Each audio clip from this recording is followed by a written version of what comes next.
It's the Worldwide Sports Radio Network. You are now about to witness the strength of street knowledge. Into the field! Number 70! We're talking about practice. Hello, you play to win the game. The Yankees are champions of baseball! Mr. Gorbachev, tear down this wall. 3, 2, 1, happy 2000! No time on the clock, and the Patriots have won Super Bowl 36. Jordan open! Chicago with the lead! Worldwide Sports Radio Network presents Below the Mark.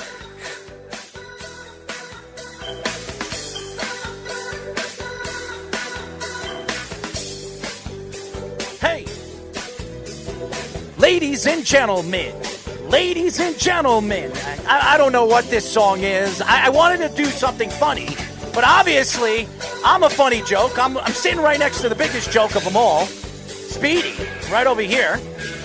As you guys know, this is Below the Mic. We are live every single Wednesday from 6 p.m. to 8 p.m. New York Eastern Time. I'm your host, Daryl Marks, and my co-host, Speedy Petey. Remember, you can call us at our new number, 631-500-0548. Again, it's 631-500-0548. And remember, you can go to our website at www.worldwidesportsradio.com and download our app. Yes! WWSRN on iOS or Android, Worldwide Sports Radio. Speedy Petey, what's going on, my friend? You are ugly as usual. Okay, we'll go with that. How's Mom doing? Is she waiting for me to come over? No, she's not. Well, I'm just figuring she does, and she waits for me. No. So, yes, she does. Anyways, I'd like to say something for all you fans out there. This is going to be a very extraordinary show. We don't have any guests tonight, not one. And we're going to have a little bit of fun with all the fans. We're going to play a game called the Ghost Calling Game. We're going to call and ghost call people, and we're going to pretend we're somebody else, okay? We're going to pretend that we're somebody else. We're going to have a little bit of fun. We're not going to tell anybody that we're going to call them. We're just going to call them out of the blue, and we're going to have a little bit of fun. So this is going to be really interesting, to say the least. Anyways, we have a lot to do today, and I just want to say something. Speedy, could you shut the damn music? I'm done with it. It's boring, okay?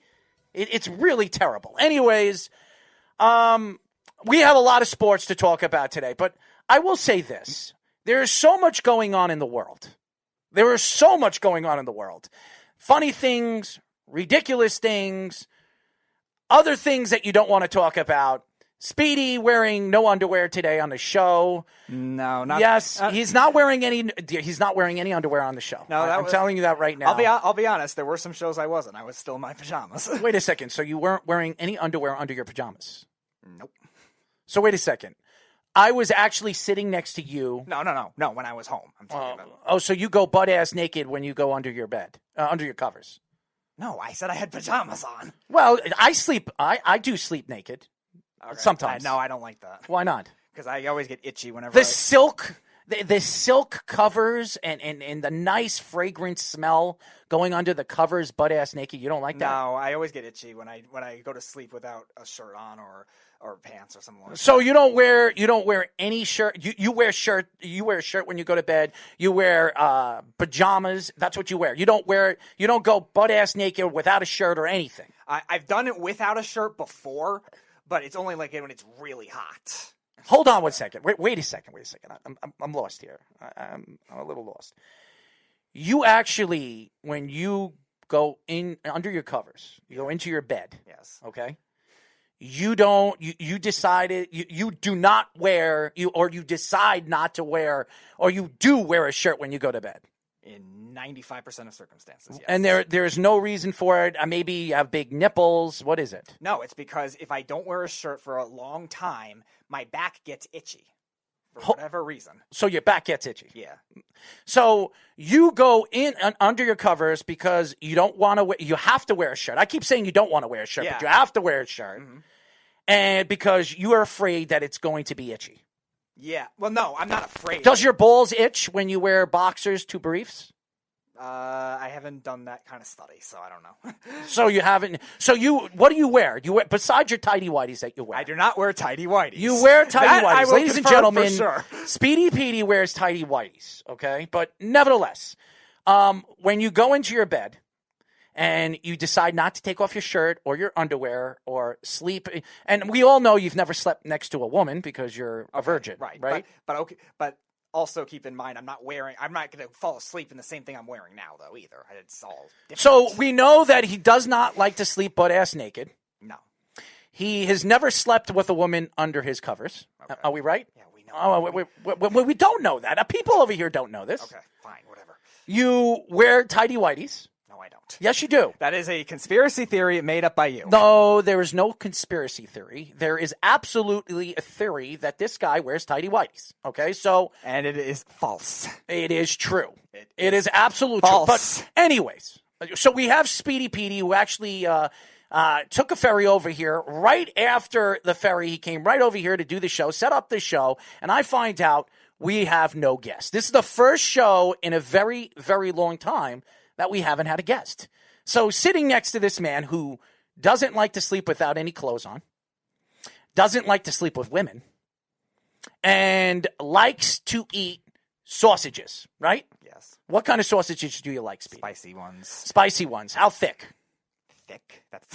Do you like the thick sausage? That's not a measurement of I'm spiciness. asking you, do you like a thick sausage? Sure, but that's not a measurement of spiciness. But it's thick. You like a thick sausage. Sure. Do you like them white, black, burnt? Darker. You like dark chocolate, like dark chocolate sausage. Now we're on a chocolate. So you like a dark sausage, I thought right? we were referring to sausages, not chocolate. So you like dark sausages. That's what you like. You don't like white sausages. Not as much, no. No, It's is there a bland. reason? It's more bland. It's more bland. So you think white sausages are more bland, so you'd rather the darker ones. Yes, Now, better flavor. Now, do you like the spicy ones? Yes. I've admitted now, that to you what is already. before we get into the sports, because this is a sports radio show, and I'm kind of lost here. So you like spicy, dark sausages. Yes. Am I right? Yes. Is there a reason why you like them? The flavor. It's the best flavor of any type of sausage. It is the best flavor that he's ever had when it comes to sausages. Yes. And do you like to put barbecue sauce on it? Do you like anything? You like to dip it in anything? Not barbecue sauce. What do you like to dip it in? A sausage. Yes. Sometimes like other barbecue stuff, like grilled onions, I'll put on it. Oh, you like sometimes. grilled onions? Yeah. Do you like that smell of that grilled Yes. onions? Yes. Mm-hmm. The nice, pleasant smell, right? Barbecue smell. Barbecue smell, yes. He likes the barbecue smell. So, anyways, that's Speedy Petey. You learned a little bit about Speedy Petey today. And by the way, Speedy Petey loves dark sausages. So Cleveland over there, Cleveland Dash, my buddy over there, laughing his you-know-what off. He likes dark sausages. So stay tuned, because before the show is over, Speedy is going to inhale a dark sausage right on live radio. That's what he's going to do. So stay tuned for that. And we're going to have a lot of fun with you guys. Stay on the show today. Just because we're talking sports, I'm not going to throw it. I'm going to throw some curveballs at you guys today. And I guarantee you I'm going to have you guys laughing. I promise you I'm going to have you guys laughing. Anyways, here we go. We do this every single Wednesday. What do we call this segment, Speedy? Sports and entertainment news. Whippy Dippy Who. All right. Bradley Beal. There are many, many teams interested in Bradley Beal. The question is, who will land him? Now, the Wizards have been talking to teams. One of those teams are the Brooklyn Nets. Now, there are going to be many suitors for this guy because he's one of the best wing shooters in the NBA. So, the Knicks, the Brooklyn Nets, and now I'm hearing, yes, the Miami Heat are in the running for Bradley Beal. Wow, that would be some team, some lethal shooting combo if they were able to get Beal and don't have to trade Tyler Hero, too. Aaron Rodgers seemingly takes shots at the Packers front office. I'm not surprised. Aaron Rodgers likes to speak, a.k.a. Mr. Danica Patrick, his wonderful woman that he likes to speak about after he dumped her. Well, I know the story. I don't know if you guys have heard the story. Aaron Rodgers is speaking a little bit on the trades that they didn't make at the trade deadline, and that he thought that they can make the team a little bit better moving forward going into the playoffs, and they didn't do so. So Aaron Rodgers speaks again. NFL rumors and news. Ravens will be without at least 23 players in today's Steelers game, which the Steelers are up 12-7 right now.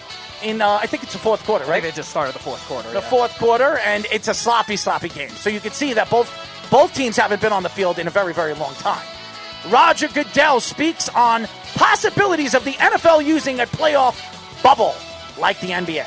Why would he be doing this? I don't understand. I know you like to copycat. Don't copycat the NBA. I was very not amused with the NBA's bubble. So I'd rather see the NFL. I see them play. If you're a home team, you have the advantage to play on your home field and your whole turf. Just don't have any fans there. Why play it in a bubble? Well, just don't have any fans. Yeah. That's the way I look at it. Drew Lock, Broncos quarterback, fined by team for breaking COVID-19 protocol. Well, if you haven't heard, he wasn't wearing a mask in the quarterback room, which he came down with COVID-19, which gave all three other quarterbacks COVID-19. And now they missed a game. And actually, I don't know if you guys heard, the Broncos, one of the Broncos coaches wanted the quarterback in the game. I don't know if anybody heard about that. Wow. The team did not want to do that because they don't want him to get killed behind the line of scrimmage, especially against the Saints, one of the best defenses in the NFL.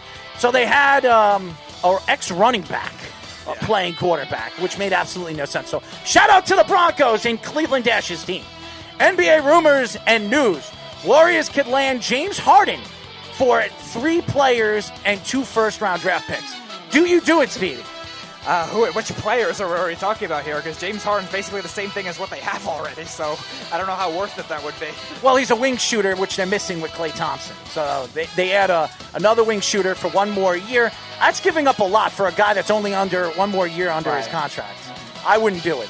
Giannis Antetokounmpo, the freak, wants to win even if he plays with another superstar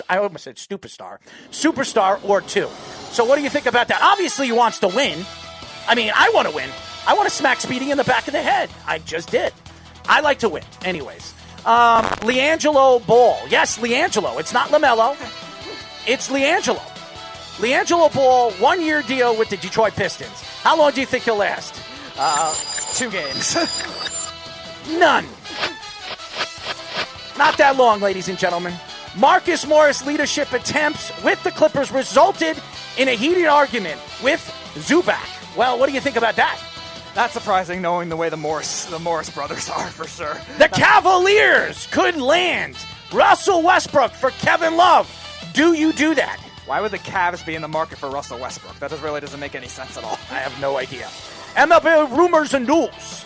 Phillies infield Gene Segura draws trade interest.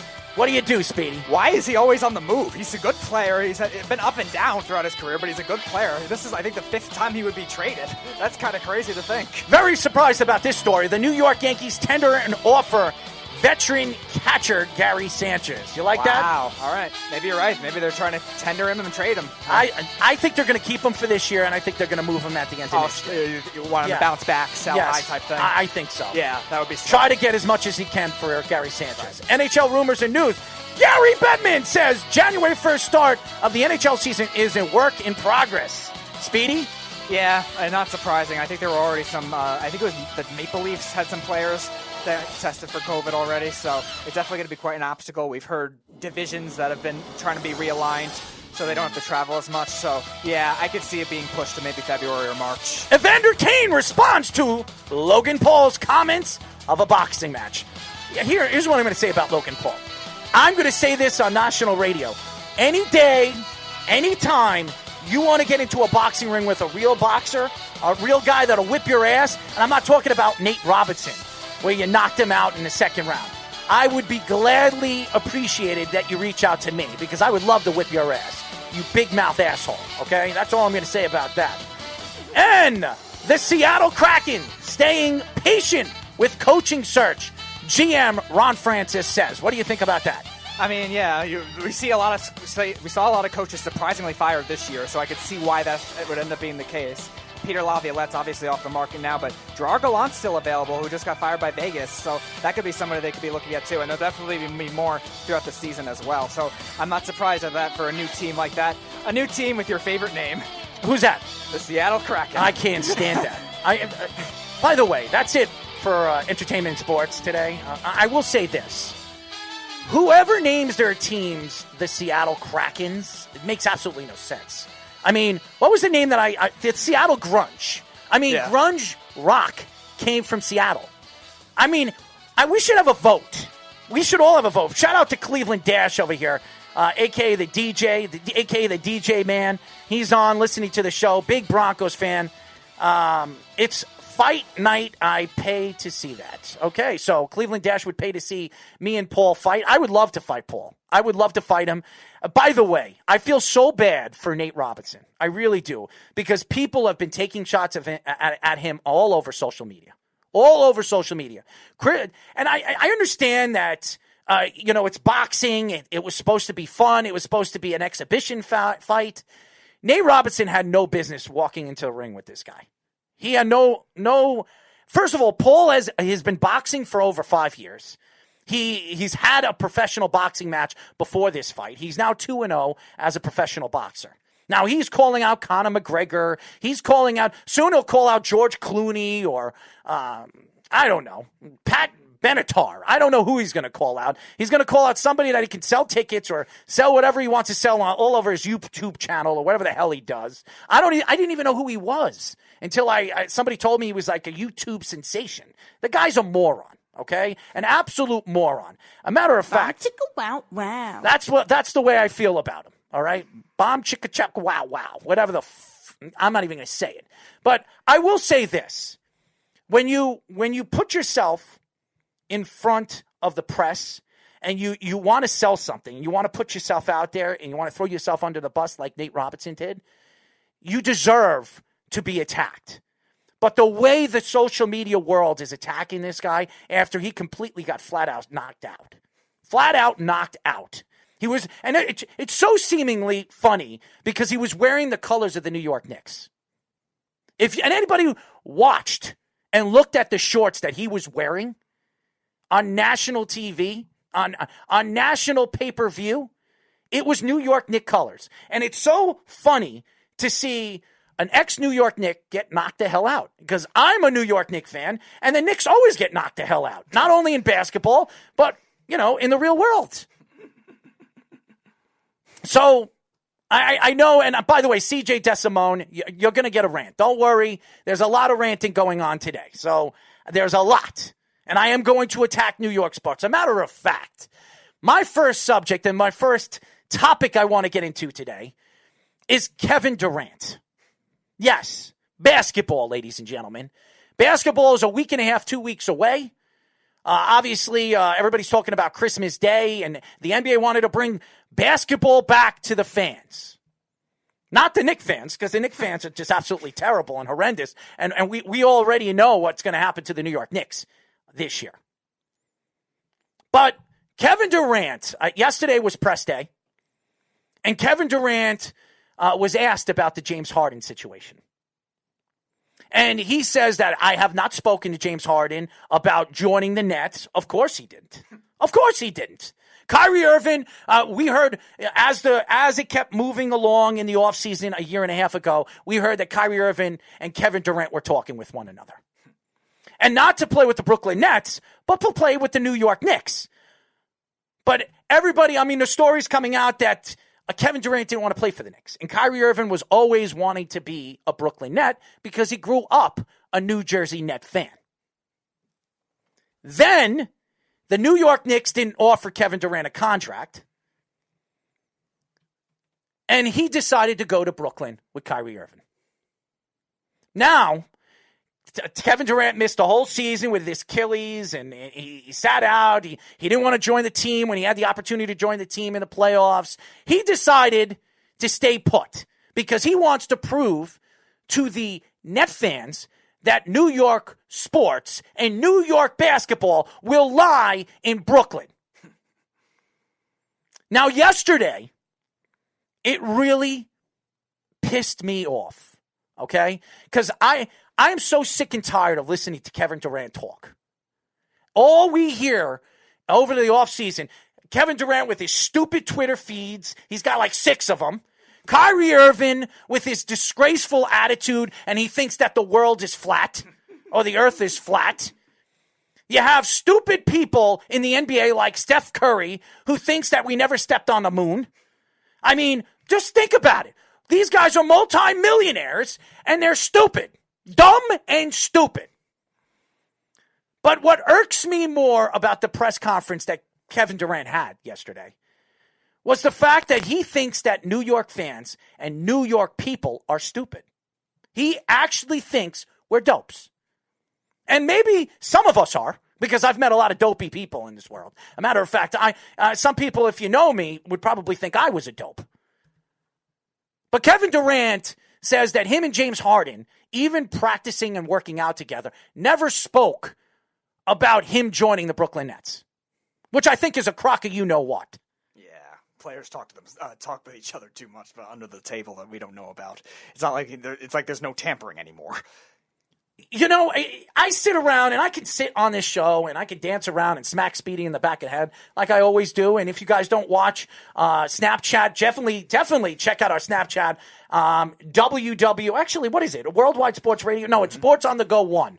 Find me. You can follow me, Sports on the Go 1, and you can listen to the chat. Look, he's smacking the mic because he's so spazzed out because of his damn ferry. Anyways. Oh, yeah, that's why.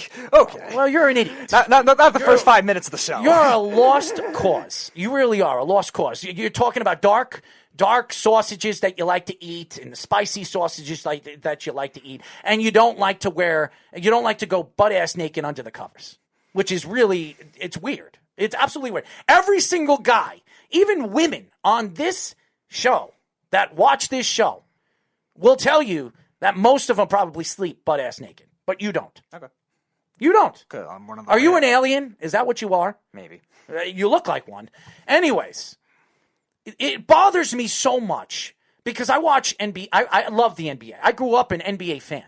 Okay? And out of all the sports, I was a hockey player. And I loved football too. I was a Jet fan, diehard Jet fan at the age of 5. Even watching terrible sports, by the way, in New York sports. I grew up a Ranger fan, by the way. And over the years, the New York Knicks were my love.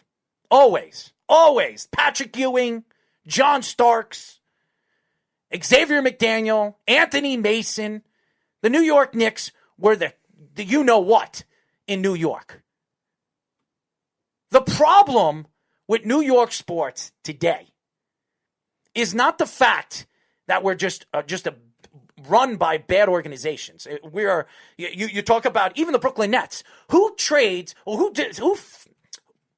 who fires one of the best coaches in the NBA in Kenny Atkinson in the middle of the season after they went 42-40, I think, or yeah, it was 40. Like that, yeah, it was 42-40. In Kenny Atkinson's first season, with no superstars. None. No Kyrie Irving, no Kevin Durant. Their superstar was Spencer Dinwiddie, okay? That was their superstar. And they won 42 games. Then you bring in Kyrie Irving, a coach killer. That's what he does. He coach kills. He came to the Brooklyn Nets, played a half a season, not even a half a season, a quarter of a season, and they decide to fire Kenny Atkinson. Now, you bring in Steve Nash, which is an absolute joke. You bring in, who's the assistant coaches, by the way? Oh, it was Amari Stoudemire and Mike D'Antoni. Mike D'Antoni. Now, Amari Stoudemire, who I love absolutely so much, because he was the guy that wanted to come to New York and give the New York Knicks a winner, even though he had one good season and he completely sucked. And he liked to punch out extinguishers on the wall, which cost the Knicks a playoff series. But that's a whole nother story. And then you have Mike D'Antoni, who is an offensive guru, an absolute disgrace. Never won anything anywhere he went, from the Phoenix Suns all the way to the team that he just got fired from, the Houston Rockets. But not only that, you bring in Kevin Durant, who is so outspoken, who claims he doesn't have multiple Twitters. When we all know he's full of you-know-what. I wouldn't be surprised if he had more since that incident came out. Now he has 12 burner accounts. Then you have Kyrie Irving, who says what he says, and you have two morons on a team that think that eventually they're going to take over New York sports. They're going to put New York sports back on the map. Because the New York sports are just so bad. You got the Jets, you got the Giants right now, who probably will slip into the playoffs having a losing record. You'll have the Rangers that couldn't get out of the first round and got swept by the Carolina Hurricanes. You have the Islanders that went finally to an Eastern Conference championship and got completely murdered by the Tampa Bay Lightning. And then you have the Yankees and the Mets. The Yankees that have been a good organization that can't get over the hump since 2009. And the Mets that are a laughingstock right now because Steve Cohen says that he thinks that they should win a championship in 3 to 5 years. And you have guys like Chris Young, who decided, yes, the ex-baseball player, Chris Young decided to not take the New York Mets job.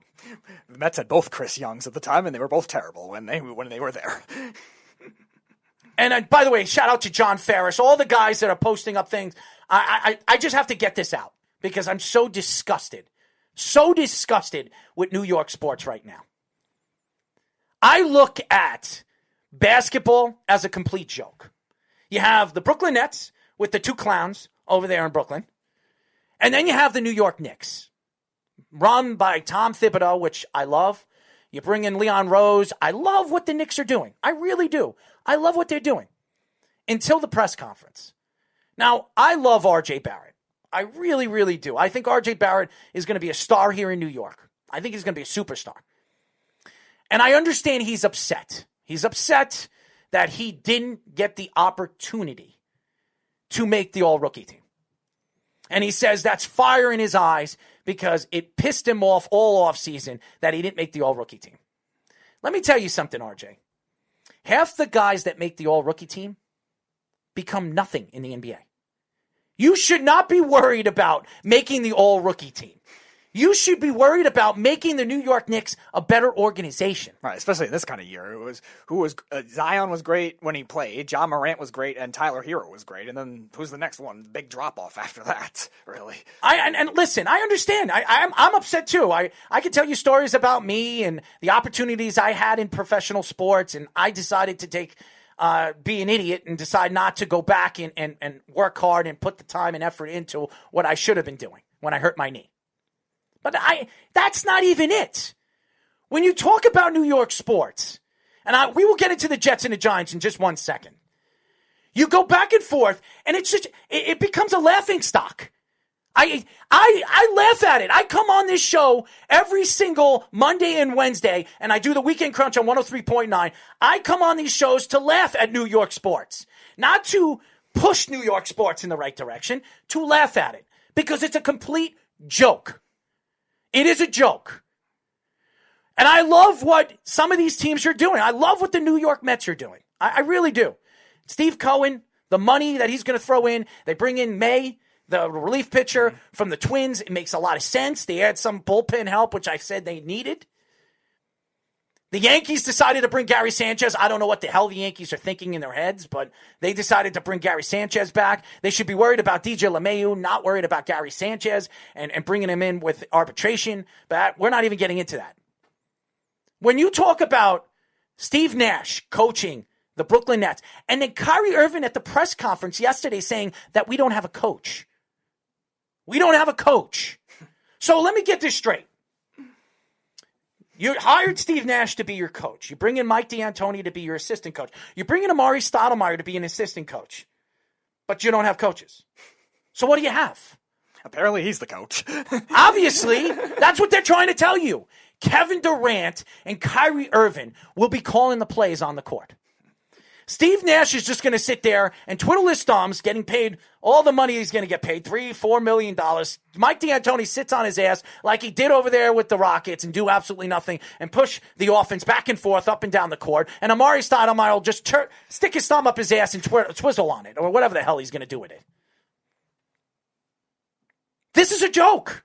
New York sports, and I don't want to hear about Evan Roberts going on WFAN saying, "Whoa, the Mets are, the Nets are favored in almost every single game in the first 10 games of the season." Who cares? Congratulations. Who cares?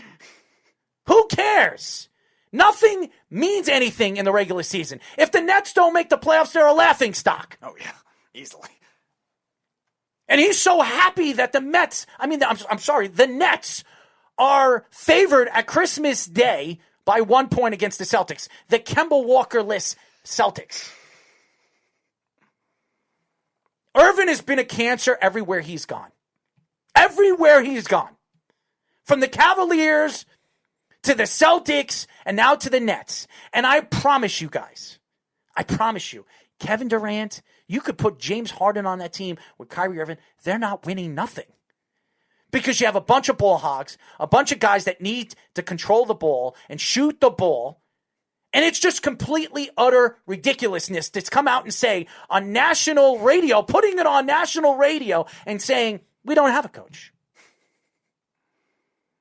That's Kyrie Irving. The same guy that thinks the earth is flat.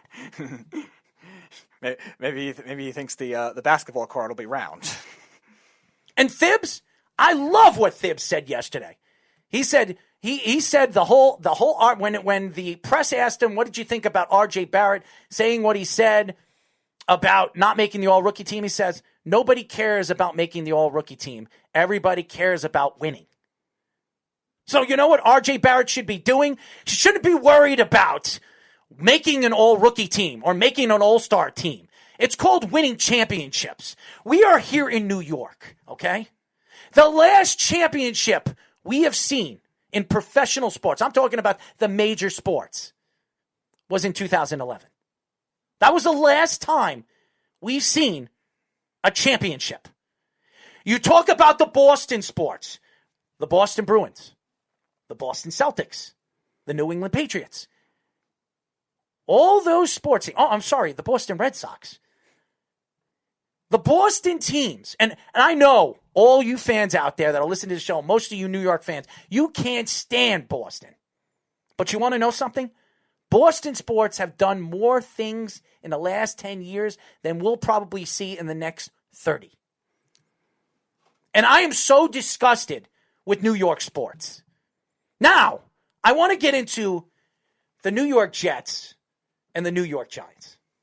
Now, I'm not going to say a lot of bad things about the New York Giants because the Giants are playing good football. They are.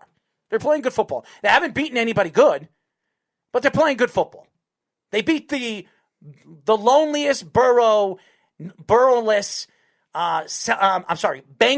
this past week, 17-15. And their special teams almost screwed the game for them. Oh yes. God. That's your specialty, Joe Judge. But I'm not going to get into the New York Giants. I'm going to get into the New York Jets. And Adam Gase, all week, his press conferences are complete, utter jokes. And what makes it so funny is he says that he still believes that him and Sam could make Sam Darnold a superstar quarterback.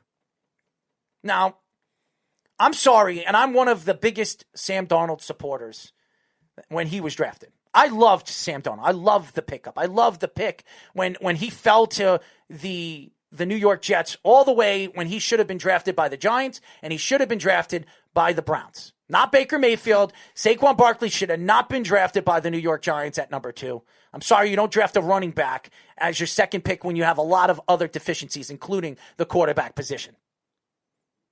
But I loved Sam Darnold. And the last 3 seasons, I don't blame Sam Darnold for his injuries. I mean, the mono thing was an absolute joke. I mean, what kind of 19-year-old quarterback in the NFL gets mono? I'll tell you, a New York Jets quarterback. Only the New York Jets. Only the Jets. Not even the Browns had something like that. But that's not even it. This past season, I mean, I remember the game where he hurt his shoulder and he's missed 4 games. Now, if you look at the consistency of Sam Darnold in his first 3 seasons, he missed 5 games his first season, he missed 5 games his second season, and he almost missed 5 games his third season. This guy cannot stay healthy. And when he does play, I wonder if he does know if he's playing football or he's playing baseball. Because I think that sometimes Sam Darnold has his head so far up his ass, he doesn't know what the hell he's doing. Forcing balls in parts, in plays where you're forcing balls with two corners taking you, or you have a safety coming under the pass. You see it happening, and you still throw the damn ball. But that's not even the big problem with Sam Darnold. The big problem with Sam Darnold is when he makes a mistake, you think that he would learn from it. He keeps making the same mistake. And then you listen to Adam Gase in the press conference. Adam Gase is a complete, utter joke. He is a joke. All you fans out there that I know you guys hate Adam Gase and you're wondering why the New York Jets and the organization has not fired Adam Gase yet. And I will tell you why in just 1 second. And I've been saying this for the last couple of weeks. Adam Gase came out yesterday and said, I still think Sam Darnold could be a star and I can make him a star in this league. That I still think that we can win multiple games this year. And that I think that we will keep fighting to the end until the season is over. And then when the press asked him, do you think you are going to be back next year? He said, as of right now, I haven't heard anything differently, so I believe I will be back next year. Yeah, okay. 0-16, now, 1-15 later, okay. Now let me ask you guys a question. If you were a coach right now, and you're 0-12 right now, and you're in the AFC East with the Buffalo Bills that are playing outstanding football, Miami Dolphins that are playing great football, and even the Patriots, who are probably 7 or 8 players lists right now of starters, they're in the mix for the playoffs. And you, the New York Jets, are the worst team in the NFL. You. Out of all the teams, the Browns, the Bengals, all these teams that have no quarterbacks, the Jets have a starting quarterback. Sam Darnold is starting. You can't buy a win. You have the Giants almost losing against the Burrow-less Bengals. A really bad team. A really bad team. Doesn't that bother you as a Jet fan? Doesn't it bother you when you listen to Adam Gase go up there in a press conference saying, yes, Kenny, we are answering calls, so you can call the show. It better be something interesting, okay? It better be something interesting. But I don't know if anybody understands what is going on with New York sports and New York football. Now, what are my thoughts why Joe Douglas decided to keep Adam Gase as the head coach right now? And the answer is he gives the Jets the best chance to lose. That is it. That is it. If they give the reins to Greg Williams will do everything in his possible wish list to try to get that win or try to get 2 or 3 wins so he can show the Jets that he can win the job and win the job from Adam Gase. The job a lot of people thought he was going to get with the Browns after Hugh Jackson got fired in 2018 because he was so good, but obviously not. And everybody knows that Joe Douglas is not going to hire Greg Williams, and he pretty much put a staple to that by pretty much telling everybody, I am going to keep Adam Gase for a full season. Now, Adam Gase is gone. Adam Gase is gone. Do we have a caller? Yes, Kenny has arrived. Kenny, what's going on, man? Yeah, New York sports is a joke, but the whole NFC East is a joke. No, Kenny, did you drink today? No, I didn't. You didn't? It's a joke. It's Garbageville. Not even one team has 6 wins.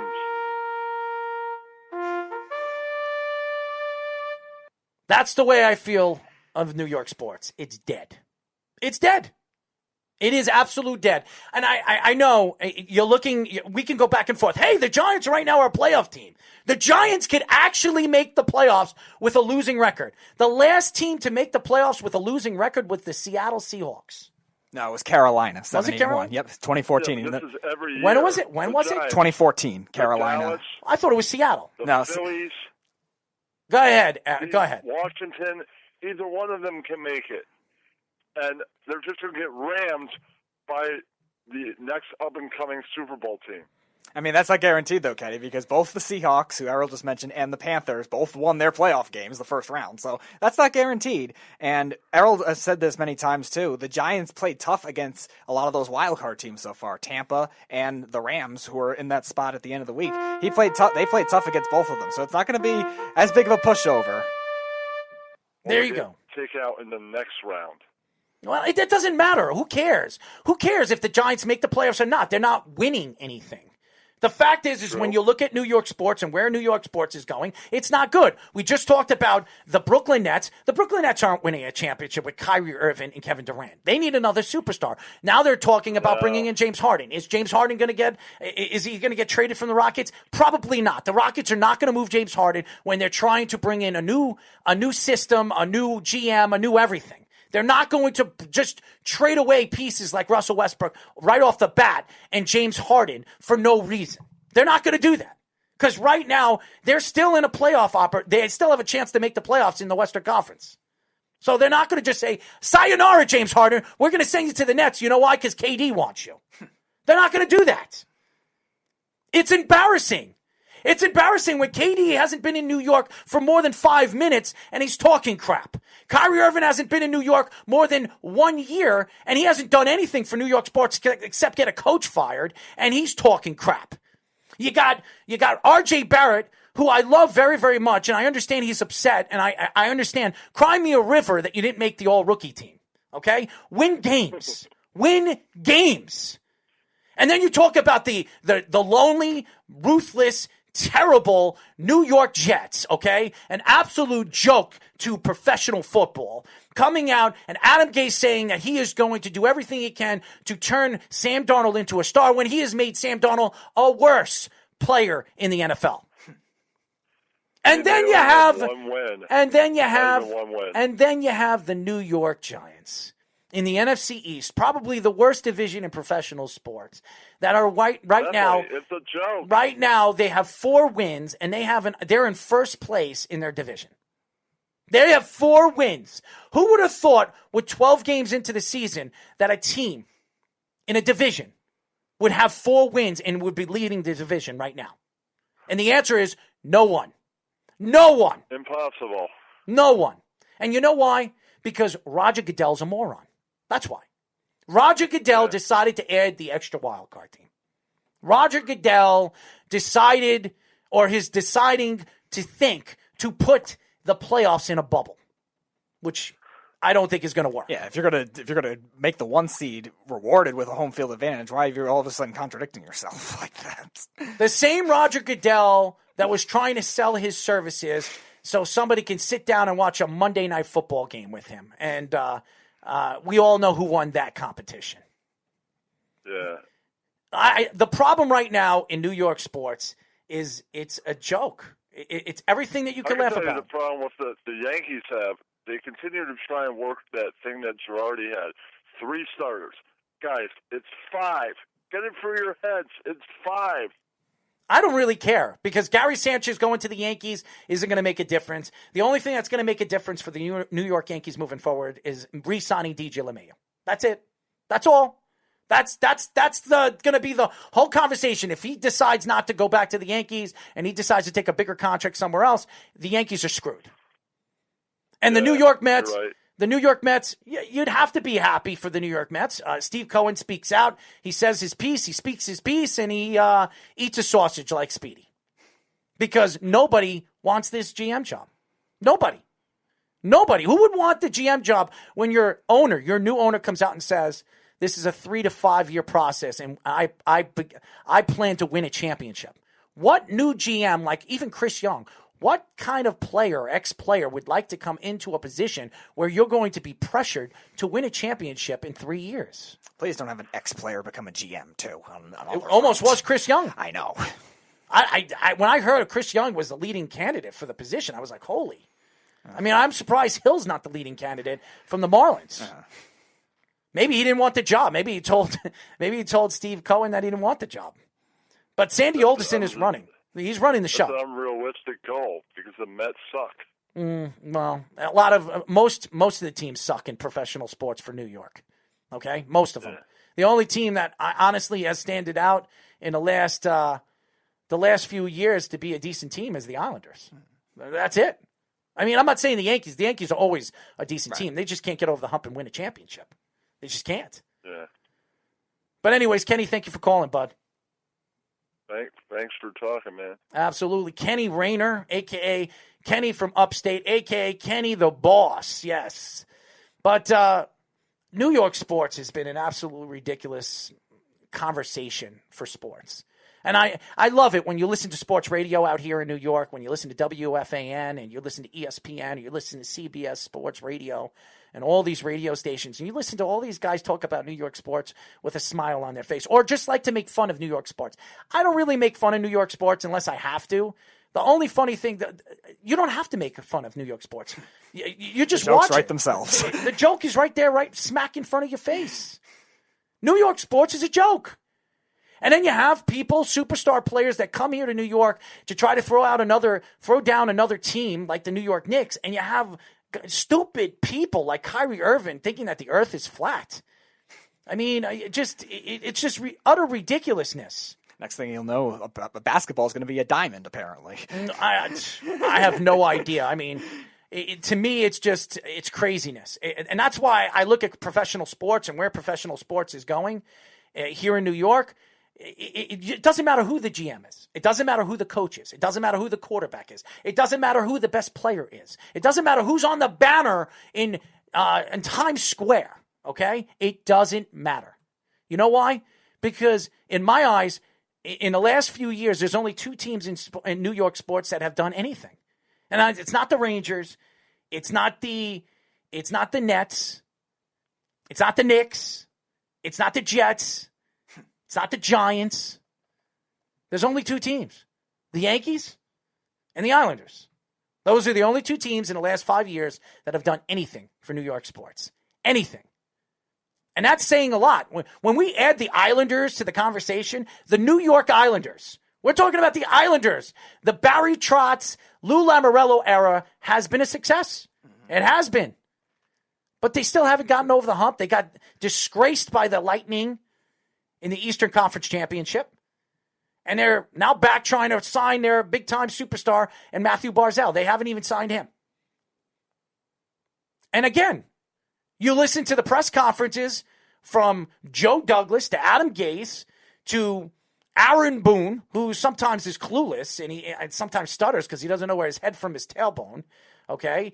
You have guys like Steve Cohen telling everybody that he believes and he plans to win a championship in 3 years. That's the new owner for the New York Mets, ladies and gentlemen. And then our previous GM said they were going to win 95 games last year in 2019. Yeah, nice going.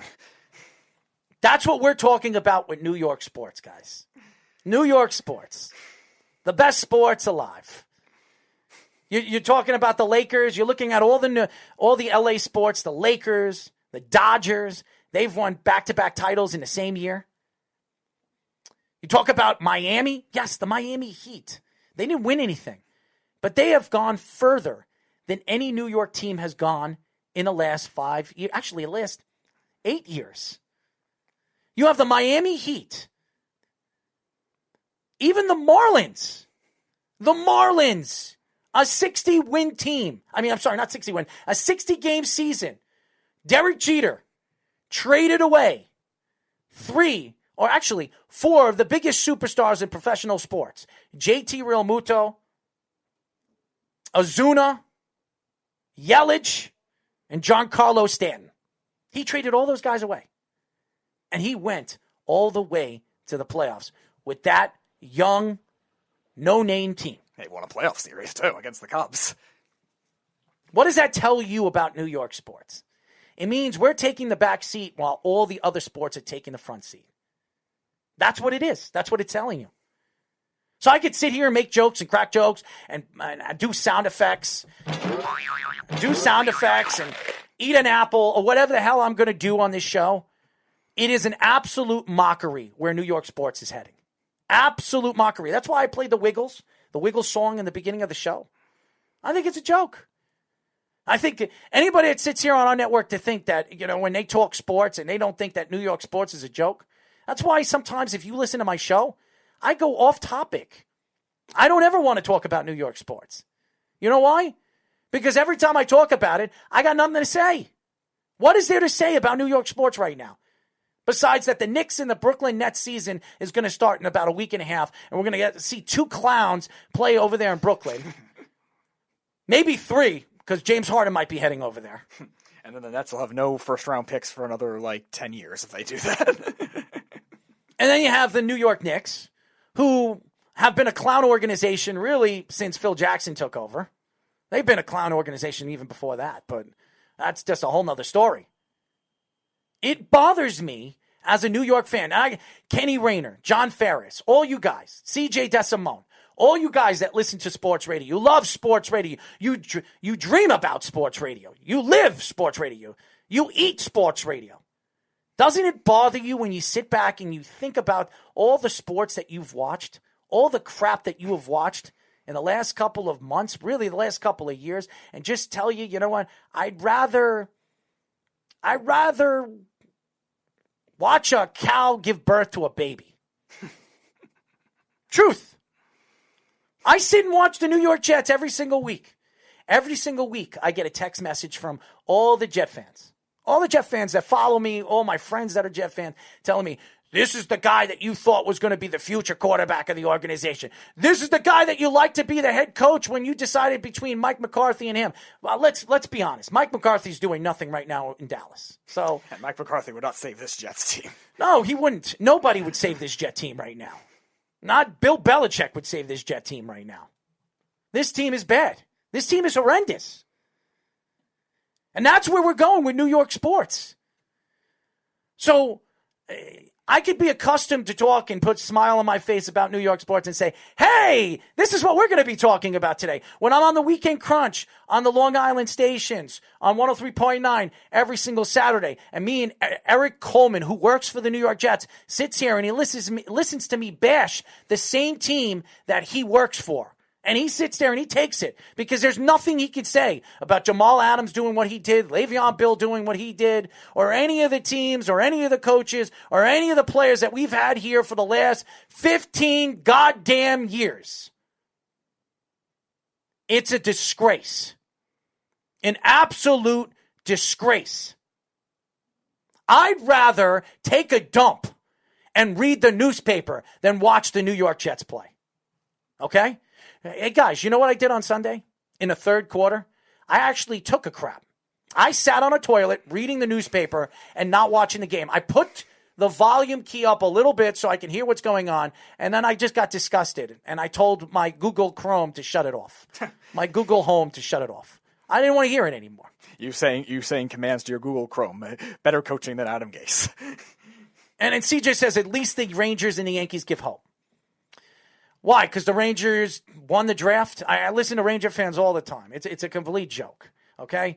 The Rangers get Lafreniere, and they got Panarin, and they've got Zibanejad, and they got rid of Henrik Lundqvist, and now they have their Russian goaltender who's going to play all season, and we're going to win a championship, and blah, blah, blah, blah, blah, blah, okay? Here's what the Rangers have done in the last 5 years. Lose, lose, lose, lose, and lose. That's 5 years. 5 years. They've gotten superstar players to come to New York to play in Madison Square Garden, a.k.a. Panarin, who was he was an MVP candidate last year. And they couldn't win a game against the Carolina Hurricanes in the first round of the playoffs. And I don't want to hear from Ranger fans, it's because of COVID. It's because they were the hottest team in hockey before the COVID breakdown and the shutdown and Gary Bettman. And then the Islanders shouldn't have made the playoffs when the Islanders were the higher seed than the Rangers going into the playoffs. What are they talking about? Okay? And that the Islanders shouldn't have made the Eastern Conference Championship. How could you say that? Yeah, they only won 4-0 in Game 7. It's not like they won on a thing like the Penguins won on that fluky goal against Nashville. What have the Rangers done? I seriously, all you Ranger fans out there, what has the New York Rangers done in the last 5 seasons? Absolutely zilch. And you decided to let go or pay out Henrik Lundqvist. He goes to Washington, and it would be so humiliating that the Rangers meet Henrik Lundqvist and the Washington Capitals in the playoffs and Henrik Lundqvist eliminates the New York Rangers. I have a weird feeling that's going to happen, too, because I think Washington could be the 1 seed, the Rangers could be the 8th seed, but just as easily. That would be so amusing to watch Henrik Lundqvist win a championship with the Washington Capitals. A team that he always killed, always beat in the regular season and the playoffs, and just go over there to Washington and win a championship with the Washington Capitals. So all you Ranger fans saying, "Oh, the Rangers have given us hope." First of all, John Davidson has done nothing to make this defense better. He's done nothing. He moved up in the draft to get that late first-round draft. Schneider, which the New Jersey Devils wanted. He's not going to be in the NHL for probably at least 2 years, okay? Maybe 3. He has not added any defensive players to this team. Not one. Not one. You know what the Rangers' weakness going into the playoffs was? The same weakness I've been telling the Beeve and every single other Ranger fan, which has been their weakness for the last 5 seasons. Defense. Defense. And what did they do? Here's what they did. They added another offensive player in the draft. That's what they did. Their number 1 pick, instead of trading out of that pick and getting a top defensive pairing, probably you could have gotten one from the Colorado Avalanche. You could have gotten one because the Colorado Avalanche made a trade with the Islanders and it got a second line defensive player in Towns. So they had a chance. The New York Rangers could have reached out to the Colorado Avalanche, who has 6 good defensemen, 6 of them, and asked even for a third line defensive pairing. Or maybe, obviously, you would have to get a first line defensive pairing for Lafreniere, okay? Right. You could have gotten a first line and gotten Colorado's first round draft pick, and you had another first round draft pick, in the first round. So you could have doubled up and still got a first-round draft pick and added to your weakness, which is your defense. And you didn't do it. So, CJ, honestly, and you keep saying Suzorkin, whatever his name, Suzorkin, the goaltender, he's the future. Yeah. That's great. That's great. You got a lot of great young players. You got a great future for the Rangers. Unbelievable. The Rangers are expected to win now. They play in Madison Square Garden. They sell out every single game. Win, lose, or draw. Same thing with the Knicks. Madison Square Garden, the world's most famous arena. And I sit back and I listen to Ranger fans tell me, watch. And I told Ranger fans before the season started, I said it. I said, the Rangers aren't winning anything with that defense. I said it. Speedy, did I not say that? You did say that. I said that they had not a chance in hell to go anywhere in the playoffs. It doesn't matter how good Panarin is. It doesn't matter how good Zibanejad is, or even if Henrik Lundqvist stands on his head, which he practically did against the Hurricanes, and they still couldn't win. Right. Because their defense stinks. That's why. So I don't want to hear, well, the Rangers have something to look forward to. What do they have to look forward to? A bunch of offensive players that are not even going to be able to get over the hump. They're probably going to be an 8th or 7th seed. Right. They're the Leafs with better goaltending is what they are. That's what they are. How are you going to win like that? Okay, so the only 2 teams to really look forward to watching and something to look forward to watching as the season progresses is the Islanders, if they can add Matthew Barzal, and the Yankees. And I'm not saying that because, and I know a lot of people are going to say, well, you're an Islander fan, that's why. No, that's not why. I trust Barry Trotz. I trust Lou Lamoriello. I trust Brian Cashman. I trust Hal Steinbrenner. I don't trust Aaron Boone. And that's where we are at with New York sports. As crazy it may sound, and we can go back and forth and banter about this and the arguing with the New York Jets. Oh, well, the New York Jets are going to have the number 1 pick. They're going to get Trevor Lawrence. It doesn't matter who you bring in. If you don't have the right coach, you don't have the right management in position, you're not winning nothing. Nothing. And that's where we're at with New York sports.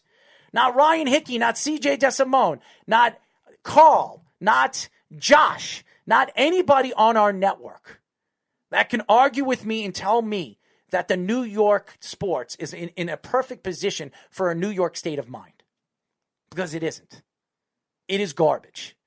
And that's why when you listen, that's why everybody tells me New York sports is boring to listen to. It's terrible. That's why I don't want to listen to New York sports anymore, because there's nothing to talk about. You're absolutely right. That's why WFAN added Carton back to the programming, because their ratings were terrible and there's nothing to talk about with New York sports. That's why Joe Benigno retired, because he's so sick and tired of taking shots at the Jets, the Mets, and the Knicks.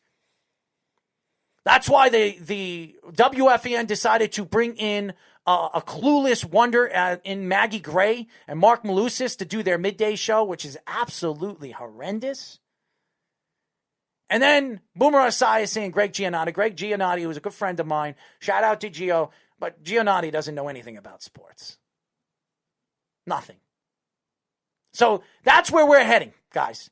New York sports, New York radio, here only on the Great Below the Mic. So when we come back, ladies and gentlemen, we are going to get into some interesting conversations. Yes.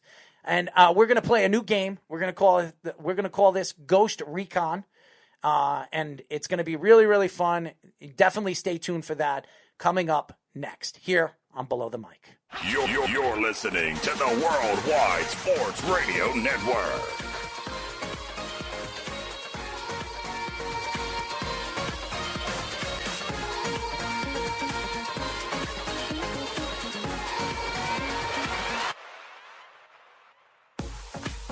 As you guys know, I'm dancing. I'm liking this. Ooh, yeah. Little Jason Derulo. Speedy. Come on, dance, Speedy. Ho. Ladies and gentlemen, Speedy Petey. He's not doing his high kicks, but he's dancing. He's shimmying, as you guys know. This is Below the Mic. I'm your host, Errol Marks, my co-host, the great and utter tidy-whitey man himself, Speedy Petey. Remember, you can call our new number, 631-500-0548. And remember, you can download our app by going to iOS. Yes, iOS, which is Apple. WWSRM, which has gone up in stock by 2 points today. So if you want, if you're interested in stock, definitely buy the Apple stock. I think it's going to go up 10 points in the next month. So definitely check that out if you like to bet or you like to go into the stock market and try to put some wagers on. So there you go. And Android, Worldwide Sports Radio Network. Well. Jason Derulo, my rant about New York sports, just wonderful. Everybody just wonderful. But, Speedy, I sit back every single day of my life and I wonder, why do I do this? Why do I want to entertain people? What pushes me to do this?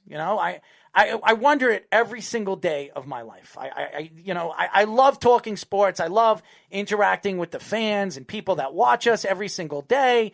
And really, all the shows and all the great network, the great network that we have. It's great. We like to entertain people, and shout out to all the shows, the hit list. And guys, definitely check out our app. Download our app. If you don't have our app already, go to our app. Download our app. We are going to be doing giveaways and shirts and sweatshirts that I'm getting made as we speak. So if you guys want a Worldwide Sports Radio Network sweatshirt or hat, go to our app, go to our website. We're going to be doing some trivia questions. You're going to have the opportunity to win some of these great prizes. But I sit here talking sports, and sometimes I wonder if I'm talking to myself. I really do. Sometimes I sit here. I've gotten Josh on the phone, CJ DeSimone. I've gotten all you guys calling the show, and I like to argue sports, and I like to go back and forth, and I banter about it. But what annoys me about sports, especially New York sports, is where it's heading. Where is that next big superstar? No, we have LeBron James here. We have Patrick Mahomes in football. We have Connor McDavid in hockey. Okay?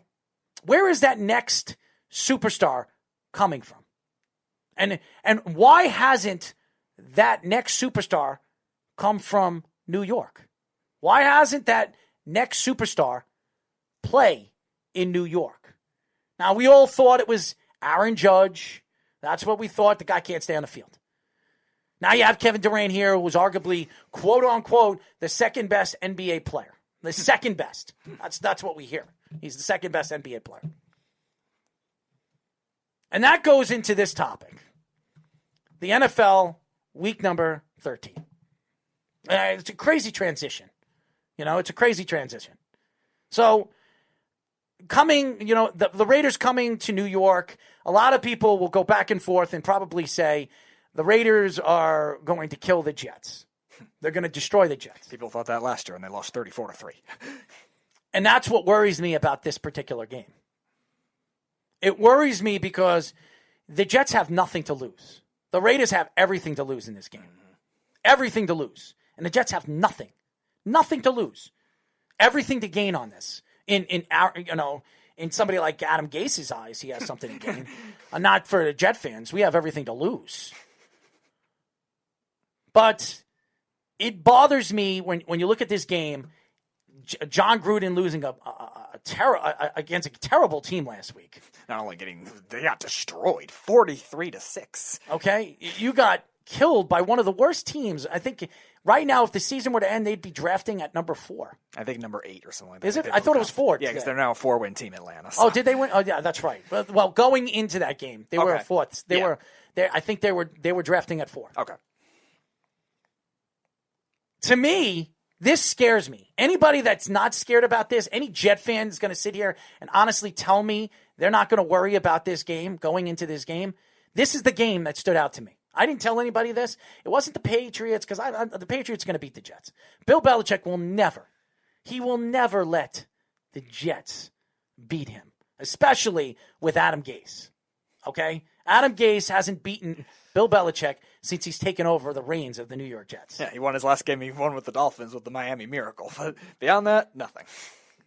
And by the way, Carl says the Jets should sign Allen Robinson, and and that was one of the guys that I've been saying for the last couple of weeks.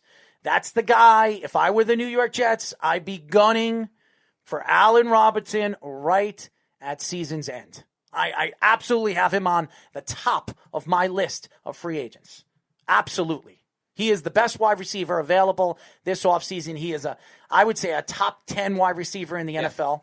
You bring him into the team. You bring him onto the team with Denzel Mims. Maybe you bring Brashad Perriman back. You have a pretty good speed, talent. You could put.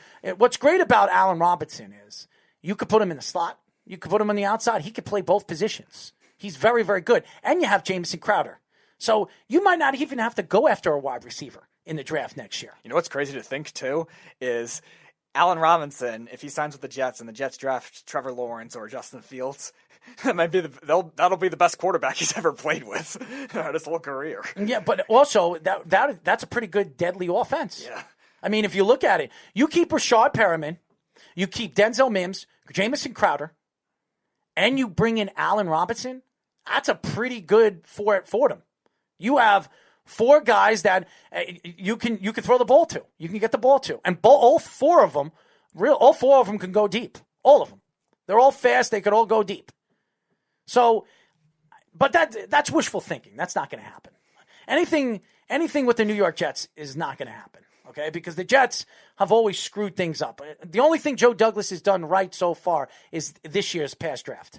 I mean, he is hit on every single player, it seems like, he drafted. You just got to hope that Allen Robinson doesn't fall into the trap of the other free agent wide receivers the Jets have had, where they've only had one good year since when going there, too. Let's hope Allen Robinson actually wants to come here, because it's all up to him. Let's put the beef on.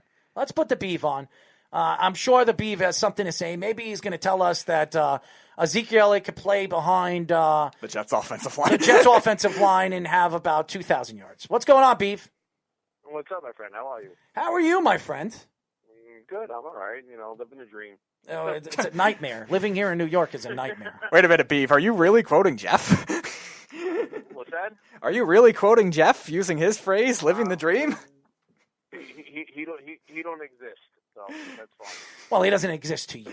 We understand. We understand. I don't know who you're talking about. I have no idea who you're talking about. So. Well, okay. But anyways. Yes. Your Jets, you still need an offensive line, too, so they're going to need offensive line help as well. You're right. And what's good about the Jets is the Jets have $98 million to work with. They have a lot of money to work with. So you go after, you go for Allen Robinson. I mean, you have Crowder, you still have those 2, but he still needs time to throw the ball. Whoever's going to be behind the center. You're absolutely right. I think Mekhi Beckham is going to be a staple to that offensive line for many, many years to come. You know how long it takes to build an offensive line too. So yeah, but Joe Douglas did it over there in Philadelphia pretty quick. So I think if you're going to rely on somebody, you're going to rely on somebody that has played the position before. And I think Joe Douglas knows what he's doing when it comes to the offensive line. He's made some mistakes to free agents. I can honestly say that I was wrong about a lot of free agents he brought in. A lot of them. But Mekhi Beckham, he hit on. He absolutely hit on. I think he's the best offensive lineman in that draft class, and that's a stacked offensive line draft class. And you're talking about possibly 4 or 5 Pro Bowl players. Well, my Cowboys will probably get one of them if they keep playing bad, but the way they're going. So Carl says which one is more dysfunctional, the Jets or the Knicks? That's a good question. The Jets or the Knicks? I think the Jets.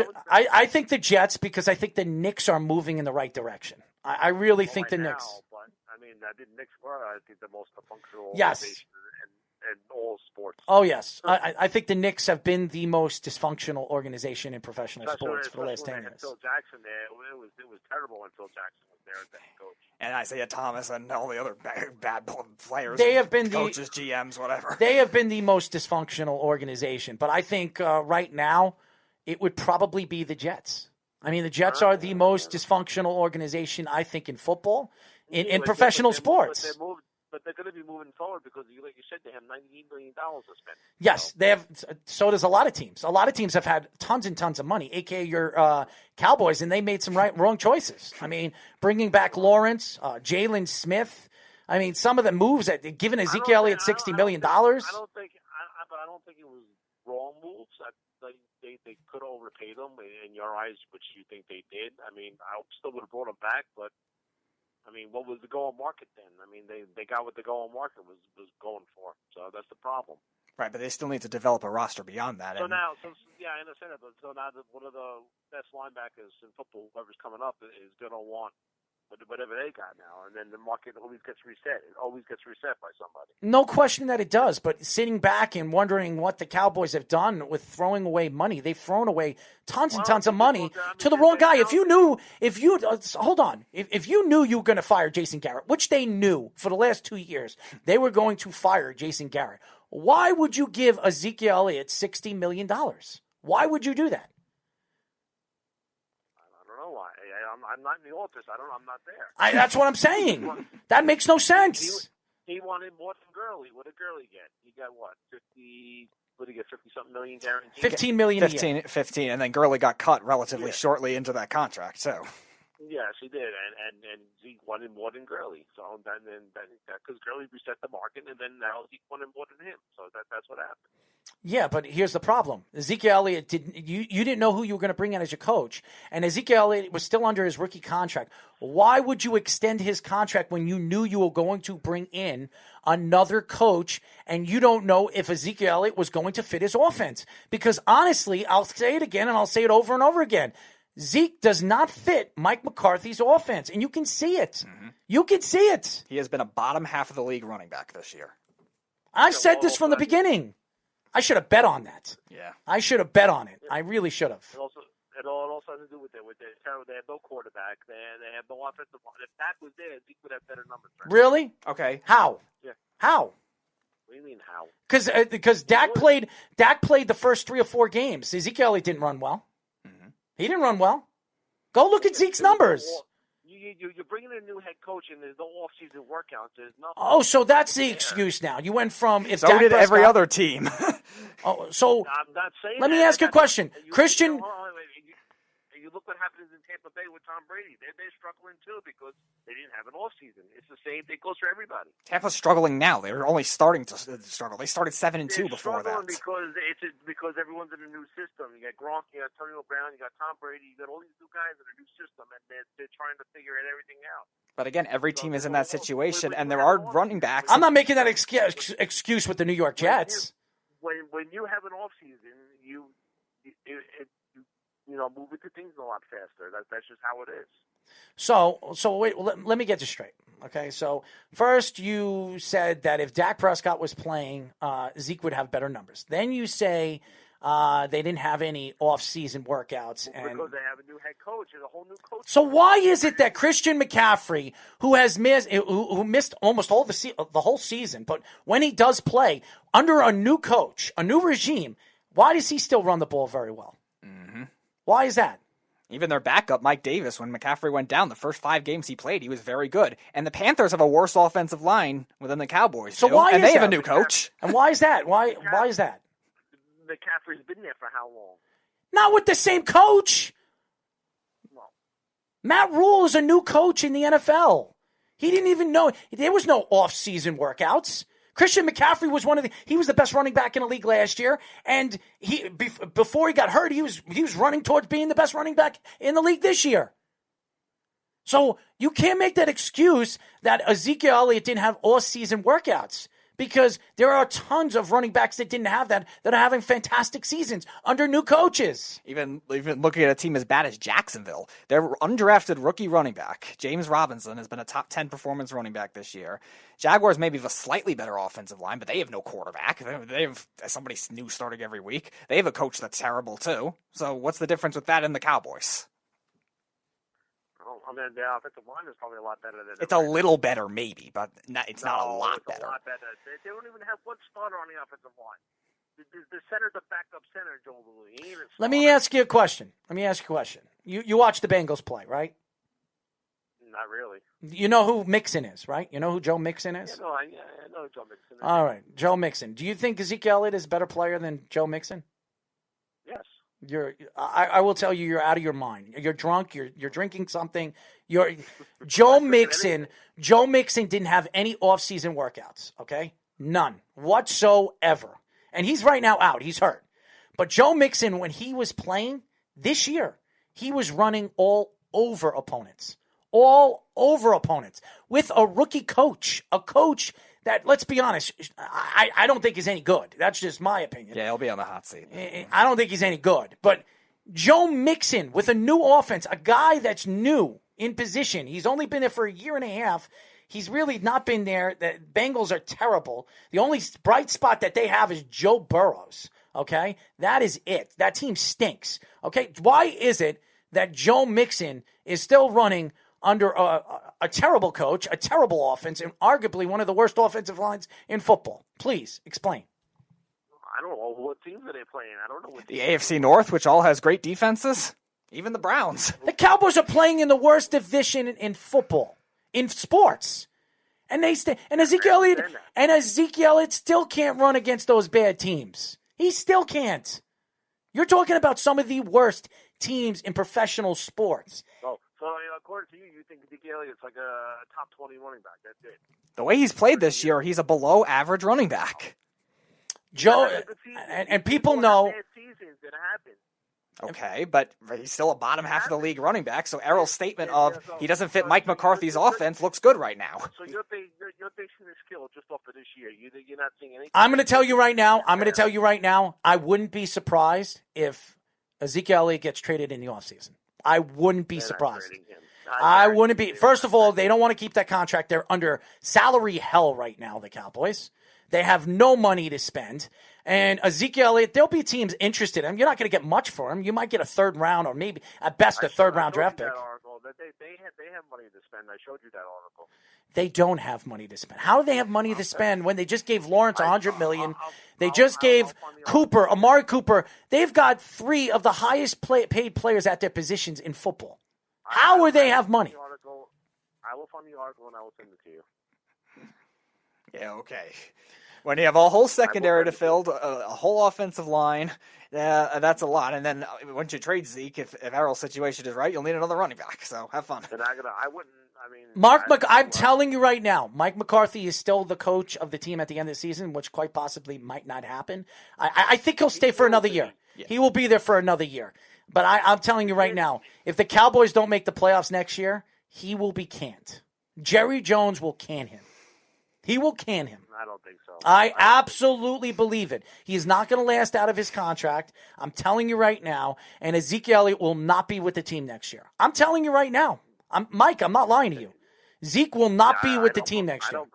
Yes, he will. You're out of your mind. I'm out of my mind. Zeke will be there. Okay. Zeke will be there. I'm telling you right now. I'm telling you right now he will not be.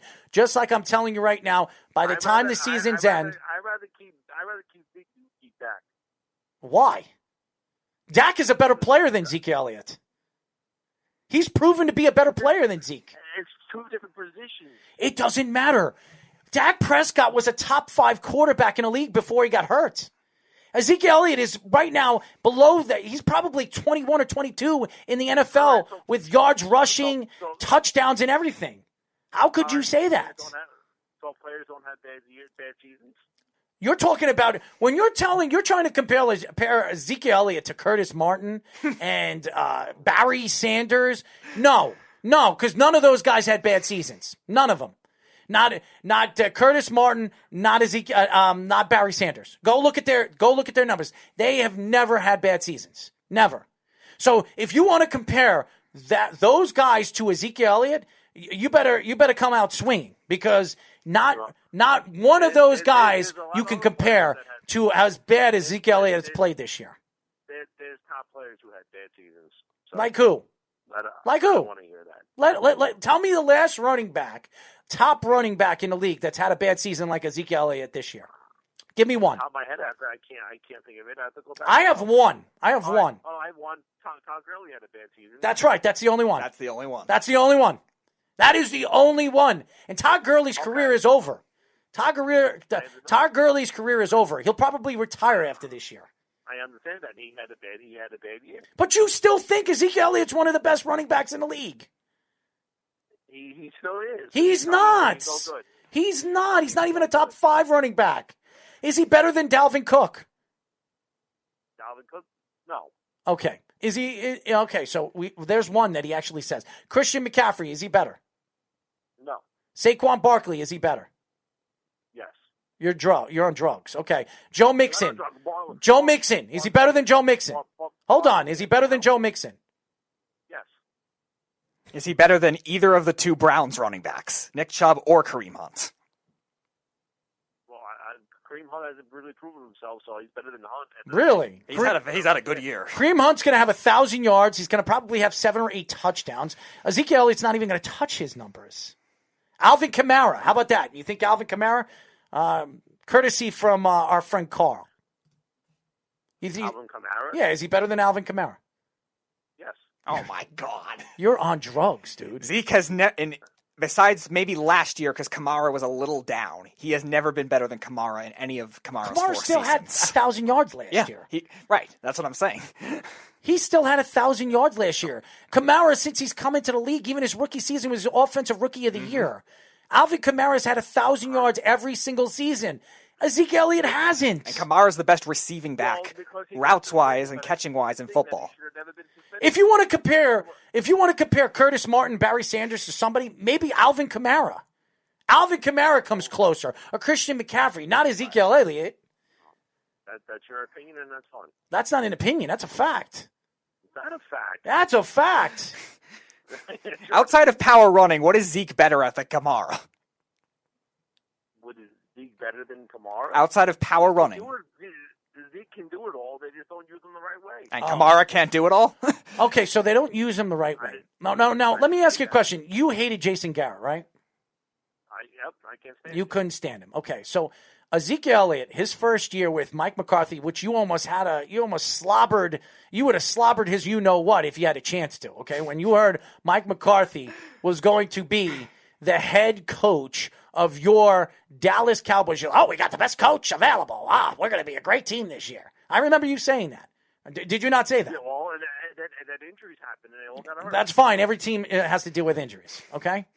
So after listening to you brag about how great they were going to be, now Ezekiel Elliott, okay, and I'm going to go back to this because it really bothers me that you think that Ezekiel Elliott is as good or better than Curtis Martin was, okay? Because you're on drugs. There is no way. You're talking about one of the top 10, top 11 running backs to ever play the game, and you're trying to compare a Hall of Famer, first ballot Hall of Famer. And by the way Zeke has been playing, he's not first ballot Hall of Famer. He's not. So He will be. But you want to put money on it? Okay, Beef. You want to put money on it? I'll put money on it right now because there are 2 seasons that you have to look at. He might be a Hall of Famer. When he's done with his career, if he keeps up, maybe he'll be a Hall of Famer. With the way the league runs and the way the league is completely changed, he might not make the Hall of Fame. The game is completely changed. Pass-catching running backs are essential. And who's the best one? Alvin Kamara, who apparently you don't think is better than Zeke. And Dak Prescott is a better player than Ezekiel Elliott. He is. And let's just go back to the Mike McCarthy thing. You were going to get on your knees. You were thanking God that Mike McCarthy was there. Jason Garrett, okay, right now, with a backup running back in Goldman. Do you know Goldman has better numbers than Ezekiel Elliott? Did you know that? Do you know your Jason Garrett, your guy that you couldn't stand? You couldn't catch a break to just wanting to get rid of him. Okay? He's not a head coach. Oh, he's not a head coach. He's not a head coach right now, is he? He's not a head coach. He is an offensive coordinator. If he was a head coach, he wouldn't be doing what Hold on one second. Oh, wait a second. Ezekiel Elliott, what did he do last year when Jason Garrett was coaching? What did he run last year? I think he had over 1,000. He did. He definitely did. He had 1,300 yards last season. And I think he had second or third in touchdowns. And second in turn, he was a top running back last year. This year, under Mike McCarthy, where is he ranked in running games? He's not having a good season. 22, 23. You're talking about a complete spread from all the way from the top 4, top 5 running back to a below the league type of running back. And you paid him $60 million. You overpaid him. I don't even know if you're going to be able to trade him away because he's having the season that he's having. I don't even know if anybody's going to buy that contract. All right. So you'll see what he does next year. You're right. You're going to see what he's going to do next year. He's going to absolute bomb again next year in the Mike McCarthy offense because he doesn't fit Mike McCarthy's offense. How many times do I have to tell you this over and over again? I know you're a Cowboy fan. You have to think honesty. He's going to have over 1,000 rush yards again this year. He's at 707. All right. And he's averaging, 3.0 yards a carry? Mike McCarthy and Andy Reid. Do they coach the same type of offense? No one coaches the same type of offense. Hold on one second. Does Mike McCarthy and Andy Reid coach the same type of offense? Yes or no? I think so. They do. Yes, they do. They come from the same coaching staff. They came from the 49ers. Both of them were coaching on those great 49er teams. Okay? Now, Andy Reid. Does the running game work for Andy Reid's offense? Yes or no? He has Patrick Mahomes. That's historically also Judge Philly. First of all, by the way, before Dak Prescott got hurt, he had better numbers than Patrick Mahomes. Just so you know that I'm not saying he's as good as Patrick Mahomes, but he had as good or better numbers than Patrick Mahomes before he hurt his knee in the 4th game of the season. Just so you know. Okay, so don't throw out Dak Prescott that he's a piece of garbage and he stinks. I didn't say he was. He doesn't. He doesn't stink. Because anybody that thinks that Dak Prescott stinks, you don't know what he's talking. You don't know what you're talking about. Okay, the guy was on his way on possibly having 5,000 yards this year. He was the only player in history to throw 500 yards, run 3 touchdowns in a game, and throw 4 touchdowns in a game. He's the only player in NFL history to do that. I understand. He's the only player in history to do that. Okay? So don't tell me Patrick Mahomes. So again, Andy Reid, do running backs run well in his offense? He's never had a top running back, really. Yeah, and he still made running games that have been above average every year. Kareem Hunt is not a top running back? Not right now, he's not. Yes, he is. Was he with Andy Reid when he was with the Chiefs? Yes, he is. He's a top running back. He's going to have over 1,000 yards. He's going to have 7 or 8 touchdowns. He's going to be a top running back. I'm telling you right now, Chubb and Hunt are going to be top 10 running backs. Absolutely. Both of them are going to break 1,000 yards. Both of them are going to have over 6 or 7 touchdowns. Both of them. They're a run-first team. So is Zeke. Again, so you answered my question. Andy Reid, do running backs run well in his offense? The answer is yes. Now, go back to Mike McCarthy. Plays the same West Coast offense as Andy Reid. Do running backs run well in his offense? Yes or no? McCarthy's? Yes. He's never had really a top running back. Yes, he has. Yes, he has. Eddie Lacy, when he was in the first 2 years of his career, he was a top running back until he got overweight. Eddie Lacy was a good running back. He was. Then he got hurt and he got fat. He got hurt, and that's why they call him Fat Lacy. And then he was Cheeseburger Eddie. Cheeseburger Eddie. That's what they called him. Eddie Lacy was a great running back. Eddie Lacy was a Pro Bowl player for 1 year. He was Rookie of the Year. And he was Rookie of the Year. Yes, he was. And he got fat and he got hurt. That's not the point. You just said, did he ever have a good running back? And I said, yes, he did. Eddie Lacy. He is. Good running back. They do it for years. Eddie Lacy. I'm even gonna go. I'm even gonna go take a hit on this. Eddie Lacy in the 2 years the 2 good years that he had under Mike McCarthy, will have those 2 years will be better than any years that he has with Ezekiel Elliott. How much you want to bet on that? You want to bet on that? What was Lacy's numbers in this rookie year? He had over 1,000 yards. I think he had over 1,000 yards. I think it was 11 or 1,200 yards. He had like 8 touchdowns or 7 touchdowns. He was maybe even more than that. I think he might have even more touchdowns than that in his rookie season. Speedy's opening up, looking at his numbers. Go to his numbers, Speedy, because he wasn't in the league that long. He was in the league for like 5 years. Yeah. His first year, 1,178 yards, 11 touchdowns, 4.1 yards a carry. His next year, 1,139 yards, 9 touchdowns on 4.6 yards a carry. Okay. Yeah, so that's under Mike McCarthy. That's under Mike McCarthy. Now let's look at Ezekiel Elliott's numbers. Everybody, let's just go.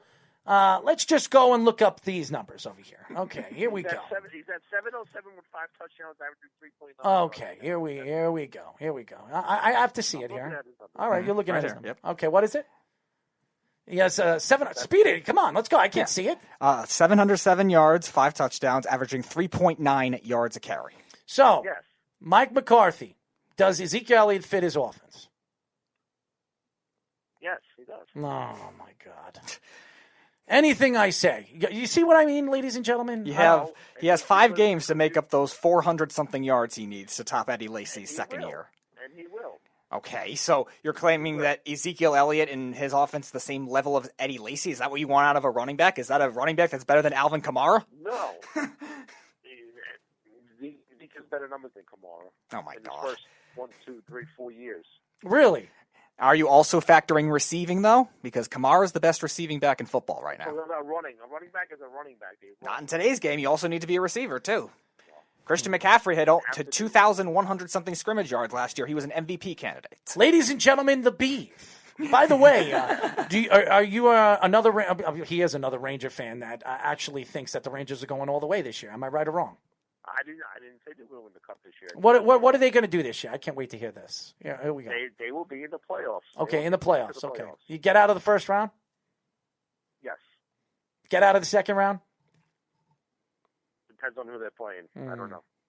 So everything that John Davidson done in the offseason, everything that John Davidson has done in the offseason, do you think he's done enough to be a playoff contending team? Yes or no?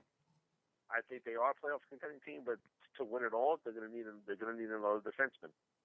So let me get this straight. They have not a very good defense. They were ranked last year 31st in the NHL in defense, okay? Yes. They have added no new defensemen. None. Zero. Zilch. Nobody, okay?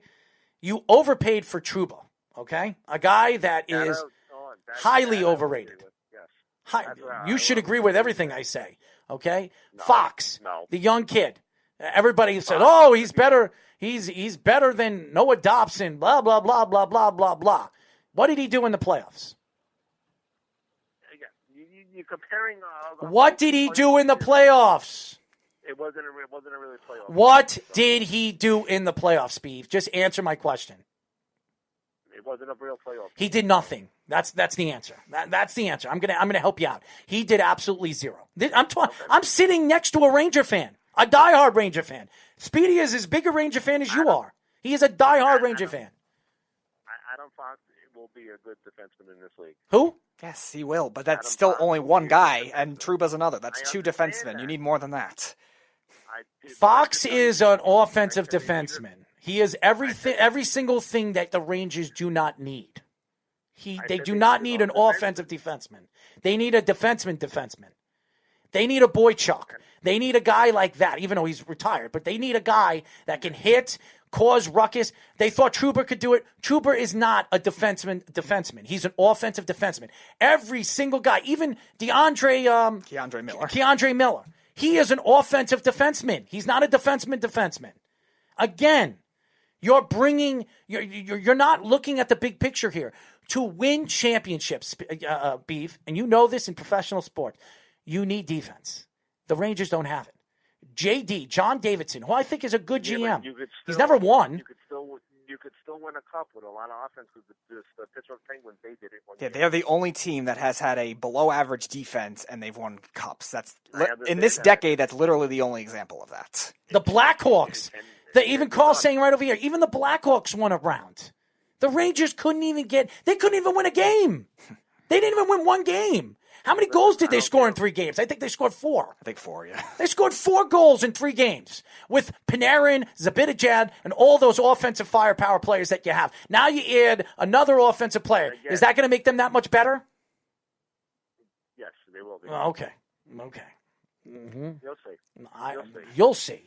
You'll see. I'm not comparing that playoff series. Whoever won the cup meant absolutely nothing. There's an asterisk next to it. It means absolutely nothing. Really? Oh yeah, the best, most talented team in hockey in the Tampa Bay Lightning. It deserves an asterisk. Yeah, okay. It means absolutely nothing to me. How does it mean absolutely nothing? They won the Stanley Cup. Even the same thing with the World Series in baseball. Get out of here, Beeve. You're out of your mind. You're drunk. In some cases, it would have been if it was like a team like the Blue Jays if they won the World Series. You still have to play the game. Right. You still have to play the game. I understand there's no crowds. Fine. There was no home games. Fine. It's still, you have to play the game. You have to win the game. So don't give me this that it doesn't mean anything. It absolutely means everything. In my eyes, it means nothing. So.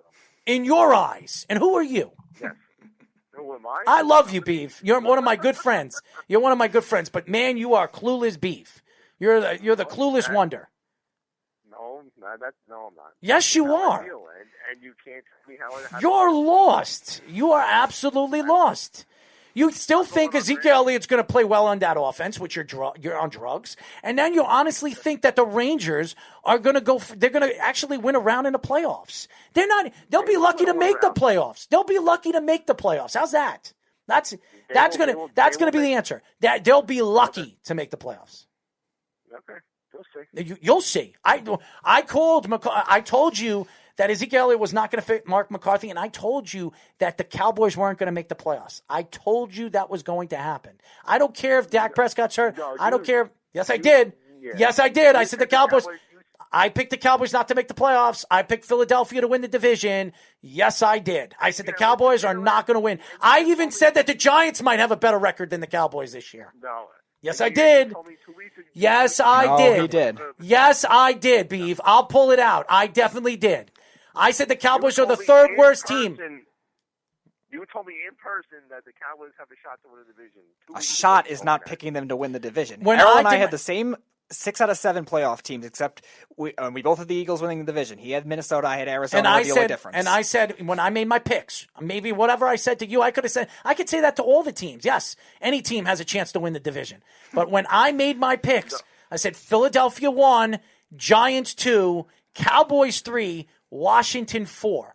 That's what I said. And I said I wouldn't be surprised if the Cowboys are the worst team in that division. That's what I said. And I'll go back and I'll bring it up. I'll draw it up. I know I said that. That's fine, but they have injuries and they wouldn't be. So does a lot of other teams. The Eagles have injuries too. The Giants have had injuries too. They're not the only team. Okay, I got a question. Carl has a question for you. Carl's got a question for you. Who's a better team, Devils or Rangers right now? The Rangers. Carl, no matter what you say, who's a better team right now, the Islanders or the Rangers? The Rangers. I wish you were right, Beef, but the Rangers need a lot more on defense. Oh, man. I go to a lot more games. I see. I'm telling you, the Rangers were on a freaking win streak, and they were going to go into. So were a lot of teams. So were the Blackhawks. So were the Blackhawks. The Islanders would have never made the damn playoffs. How could you say that? How could you honestly come out and say, "Well, the Islanders wouldn't make the playoffs"? You cannot you can't honestly come on a radio show and say that, Beef. They had so many injuries, and then COVID happened. So did the Islanders. So did everybody. I said the Islanders were hurt. So did the Rangers. So did the Devils. All these teams had injuries. And then COVID happened, and they got healthy. So they never would have made the playoffs. You're out of your mind. You're talking about a team that went all the way to an Eastern Conference championship, and you're saying that they wouldn't. Who was the higher seed, the Rangers or the Islanders? Who was the higher seed? Who was the higher seed? Islanders were the higher. So how could you honestly tell me that the Islanders wouldn't have made the playoffs when there were only 8 games left? There were only 8 games left. How could you say that? COVID happened. Because I can. There was 8 games left. How could you? All the Islanders had to do was win 3 out of the 8 games. They would have made the playoffs. What are you talking about? Do the math. Do the math. There was like 15 games left. They were 2 points ahead of the Rangers. Yeah, they were also at 1 point out of the last playoff spot, and there was 15 games left. The Rangers were hot. I was at their last. Were there 15 games or 8 games? No, I think he's right. There were something like 15 or 16 games for each team. But just because you're hot now doesn't mean you're going to stay that way. And also, the Island. Who says the Islanders couldn't have got hot? No, I think that was the NBA. You were not in the arena. You did not. I'm telling you right now, they had something special brewing. I'm telling you right now, they had something special brewing. Oh, so hold on 1 second. So Henrik Lundqvist, who you told me after that series, I want him gone. He absolutely sucked. Right? Is that what you said? That's what you told me. He sucked. That's what I remember you telling me. He sucked. I did. Now, let me ask. I want all the fans to hear this because I want you guys to laugh at this. Every single person that watched the Rangers play in that first round, who was the best player on the ice for the Rangers? I will bet you 9 out of 10 people will tell you that Henrik Lundqvist was the best player on the ice for the Rangers. He should have never started. They should have put Shishorkin in. That wasn't going to make much of a difference. The Hurricanes possessed the puck for probably 75% Their of the time. defense stinks. Do you not get it through your head? They stink. They're terrible. They were ranked 31st in the league last year with Trouba, overpaid Trouba, your great Fox, the great defense that you think they have. This was one of the worst defenses we've seen really since, what's his name again left? From the Blue Jackets. The Blue Jackets? The coach, Tortorella. Oh, Tortorella. Speedy, I can't believe you didn't know that. Tortorella. They haven't been a good defensive team since Tortorella was coaching the team. Yeah, and with Tortorella, they couldn't score that damn freaking puck in the net. So Tortorella, he was a terrible head coach of the Rangers. Even C.J. DeSimone, who's watching the show right now, who's a Ranger fan, says that the Rangers are at least 2 years away from possibly being a playoff contender team. Yeah, okay. You'll see when I'm right. Well, hold on 1 second. We'll see when you are right. Were you right about Ezekiel Elliott? Yes. No, you weren't. Ezekiel Elliott is one of the worst. He's one of the worst running backs right now in football. He is a bottom half running back this year. He is one of the worst running backs in football right now. And one of us, he's still going to break 1,000 yards this year. So what? Cool. So are half the players. There are 15 players right now in the NFL that are going to break 1,000 yards. This is the first time we've seen that in almost, I would say, 5 years. I think the number, I was talking to Mark Kelly about this. I think there's going to be about 14 or 15 running backs by the season's end that's going to break 1,000 yards, which is the first time in almost 8 years or 7 years or some crazy number like that. And Ezekiel Elliott might be one of them. He's not even going to be in the top 10. He's not even in the top 10. $60 million, the highest paid running back in the NFL. Because he has a bad season, so you just take all his talent away from him. That's what We're not saying he's the 20th best running back in the league, but performance-wise this year, he's played like it. But he's not better than Alvin Kamara, who's been the best running back in the league this season and an MVP candidate. You're taking all his talent away and saying he sucks. That's what you're doing. We're not downgrading him to the 20th best running back. Everybody knows that I'm a Ezekiel Elliott fan. I love Ezekiel Elliott. I loved him at Ohio State. He's not good. He's not good anymore, man. He's done. He's done. He's done. He's done. Him and the Cowboys, they're done. They're done, man. Dak Prescott, and you watch. You watch what's going to happen. If they don't sign Dak Prescott, he'll go somewhere else, and he'll win somewhere else. He'll win somewhere else. And trust me, you'd be the Cowboys would be stupid to not give him an extension. They'd be stupid. Oh, we'll see, because there'll be a lot of teams lining up for Dak Prescott. Trust me, there are a lot of teams that need quarterbacks. And one of them right now, the guy that's talking right now, Carl, says, I would love Dak Prescott playing the quarterback for the Chicago Bears. He would love it. Prescott will be signed because Jerry Jones said they're signing him. So really? Yeah. Jerry Jones also said that he was going to make sure that by the end before the season start, that he was going to sign Dak Prescott. He was going to make sure that he was going to give him an extension. He didn't. They'll sign him in the offseason. That's what they're going to do. Mm-hmm. Mm. Now, you still think Amari Cooper's worth the $100 million that he got? Yes. Mm-hmm. Mm-hmm. Amari Cooper, a top 10 wide receiver in the league right now? Right now, he has no quarterback throwing him the damn ball. Is Amari Cooper a top 10 wide receiver in football right now? Yes or no? No, because he doesn't have a quarterback. So. Listen, and I will say this again, and I've seen Andy Reid with backup quarterbacks make the playoffs. I've seen Andy Reid coach teams with backup quarterbacks, Nick Foles being one of them, okay, that has made the playoffs. Let me ask you a question. Mike McCarthy, has he ever made the playoffs with a backup quarterback? Yes or no? No. Okay. So they never had any good, decent backup quarterback. Nick Foles is a starter. Really? Matt Flynn kept him afloat for a season. Matt Flynn got a big-time contract for Seattle. The only reason why he didn't win that job because Russell Wilson was drafted in the third round. And then he went back the next year to Green Bay, kept them afloat for a little while until Aaron Rodgers came back from his injury, and they made the playoffs. The answer is Amari Cooper. Amari Cooper is not a top 10 wide receiver. He's never been, and he never will be. Okay? And that's a fact. That's a fact. That's a fact. That's not a guess. Right. That's a fact. Okay? That's in your eyes. In my eyes, what do you want? I don't live in your world. What's my world? What's my world? Cuckoo world? Whatever world you're in. Well, how's Mom doing, by the way? How's Mom doing? Is she waiting for me to come over? Is she waiting for me to come over? I mean, after the show, she's... I'm not going to take that mic, but the sun don't shine. Right? She told me she got me some rice and beans over there. I've got her some rice and beans. I've got her some rice and beans for her. I'm going to run you over with my truck. How about that?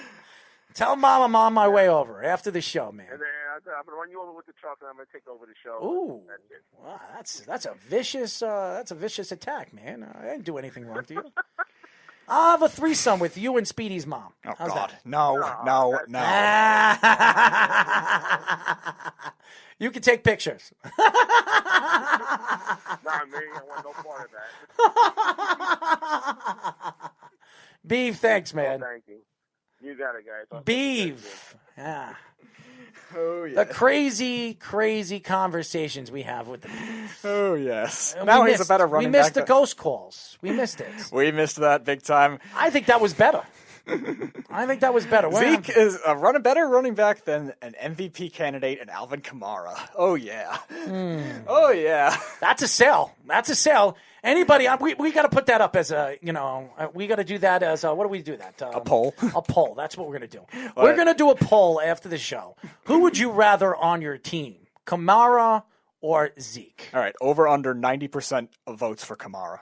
I'm definitely taking the over. Hold on one second. Carl says, take your truck and pick up Zeke, the Rangers D, and Cooper. You could best the Knicks with that squad. That's not saying much. I've never seen the Beavs' basketball skills, but that's really not saying much. Beef can play. Okay. He can play basketball. He can't beat me. He says he can. Yeah, whatever happened to that game it's never going to happen. You and Vinny and those guys were supposed to have with the Beef 2 years ago. It was never going to happen. Beef is good at 5-on-5. I don't know if he can keep up with the Great E. That's what they call me, the Great E. But the Beef is definitely somebody that definitely drives you to drink. Okay, that's a sale right there. Ezekiel Elliott's better than Alvin Kamara. Curtis Martin. Curtis Martin and Barry Sanders. What's next? He's gonna be better than LaDainian Tomlinson next. I mean, you know what? I'd like to know that when Ezekiel Elliott gets traded in the offseason, what is he going to think of Ezekiel Elliott when he goes to his new team? I'd like to hear it. And then we'll talk about who's the backup running back for right now for the Cowboys? Tony Pollard. We'll be hearing that Tony Pollard is the next best thing, the next biggest thing since sliced bread. You watch. Tony Pollard is better than Alvin Kamara. This guy is unbelievable. I mean, I never even knew we had a player of this magnitude. He's better than Zeke. I mean, give me a break. I mean, seriously. He's not better than Joe Mixon. He's not better than any of those guys. Dalvin Cook right now is the best running back in football.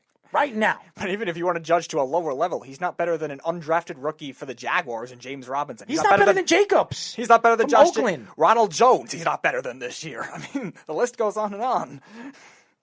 Yes, Carl, he says the Rangers will make a run in the playoffs. Yes, he did say that. Yes. I don't know what drugs he's on. Whatever it is, it must be something. Maybe he's sniffing cat tranquilizer or something. I don't know. Horse tranquilizer. That wouldn't surprise me. I have no idea what the beef is smoking, sniffing, drinking. Coors Light if he's drinking something. But mixed with horse tranquilizer. I have no idea what that guy is drinking, man. I seriously don't. I really think he's lost. I really think he's lost. The Rangers could make the playoffs. There's a possibility the Rangers could make the playoffs, but they're going to be an 8th or 7th seed. That's it. I'm even predicting David Quinn is going to get fired next year. Ooh, really? Yes. You think they're that young of a team? Yes. I think they're going to fire David Quinn after next year because it's not John Davidson's guy. That's fair. Okay. It's not John Davidson's guy. He's going to bring in his guy. So I absolutely believe it. CJ DeSimone says The Water Boy. Great movie. Josh Jacobs, absolutely. Carl says Josh Jacobs or Zeke. It's Josh Jacobs. Josh Jacobs. And he's been a little down this year, too, but he's been a lot better than Zeke. He's going to have 1,000 yards. Yeah. He's going to have 1,000 yards. He's probably going to have 5 or 6 or 7 touchdowns. I mean, he's still a big part of the offense. Oh, yeah, and also, Beeve, you're complaining about saying, no, the Cowboys have had offensive line injuries. The Raiders lost for a game, like almost their entire offensive line had COVID. Oh, my God. And Josh Jacobs is still doing just fine.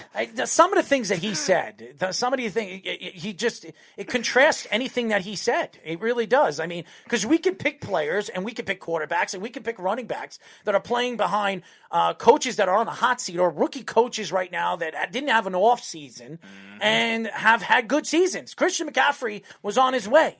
I mean, Dak Prescott, even offensive line or no offensive line, Dak Prescott was going to break records this year. Dak Prescott under Mike McCarthy. And even with Dak Prescott, Ezekiel Elliott still would have the same numbers he has right now. Same numbers. Because he doesn't fit Mike McCarthy's offense. You know who's playing better than Zeke with the exact same circumstances? Banged up offensive line, new coach, also playing in the NFC East, Antonio Gibson of Washington, outperforming Zeke. Carl says something out of the East River. CJ DeSimone says if the Rangers even make the playoffs next year, they could win a round at the most with luck. But I'm not sold just yet. That's completely fair. Yep. And Carl says Rockets agreeing to trade Westbrook. Breaking news. Ooh. To who? To who? Let's see that. Breaking news. Is it the Knicks? I doubt it's the Knicks. It's not the Knicks. Rockets are the Cavs, right? No, that was just the rumors. All right, we'll have to go to Waj's Twitter. Go to old Wunges. Old Wunges. We call him Wungy Hungy. I wonder if Waj still thinks Emmanuel Quigley's going to the Thunder. No, but I still think John Wall's going to the Knicks. I still believe that. What is this breaking news? No breaking news. Oh, okay. So Houston has agreed to trade Russell Westbrook to Washington for John Wall and a first-round pick. Wow. So just simple as that. Wow, I guess John Wall's not going to the Knicks. Wow, that's a good move. Ooh. I like Russell Westbrook with Bradley Beal. Mm-hmm. I like that a lot. And the young kid, Denis, I like that. Yeah. I think Washington's going to have a squad. Yeah. Wow, I like that. That's a good move. Good call, Carl. Breaking news. Russell Westbrook gets traded from the Rockets to the Washington, whatever we call them, the Bullets, the Hornets, Wizards. the Wizards, whatever we call them now. the Washington Wizards for John Wall and a number 1 draft pick, first-round draft pick. So interesting.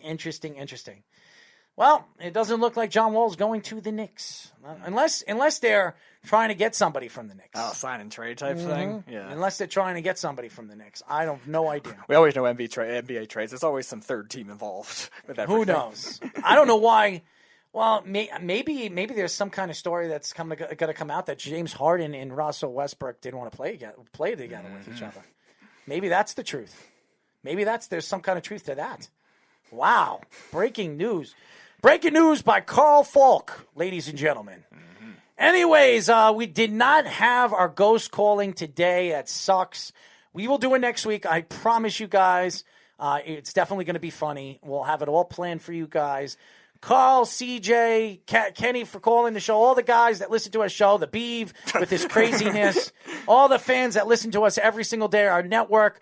We will be back on Monday. Until then, this is Errol Marks and Speedy Petey saying good night, and we'll talk to you then. Speedy, do you have a song for us? Do you have a song that we can just come to? Come on. Is there anything that we have on file right now that we can just play? As long as it's not the Wiggles. Just give me a song. Give me a nice not lyrical song, but something that we can go out with. Come on. Just pick anything. All right. You want your boy Calvin Harris? Pick whatever. I want to hear something. I want to go out with a bang, okay? A bang? A bang, yes. I want to bang. I want to hear it. You want to bang? Well, I do want to bang. Of course you do. After I'm done with the show, I'm going to head over to Beeve's house. Good, as long as it's not mine. So. Oh, your mom's going to come with us. No, she is not. We're going to have a nice little fun. A little party time, But anyways, I wanted a little bit of a track, so get the music on, Speedy. Let's go. Hey! Here we go! Speedy! You want a sausage? If it's spicy. Spicy black. Oh! Speedy! Put your hands. Hands. Swimming. Backstroke. Spat. Hey. Let's go! Ho!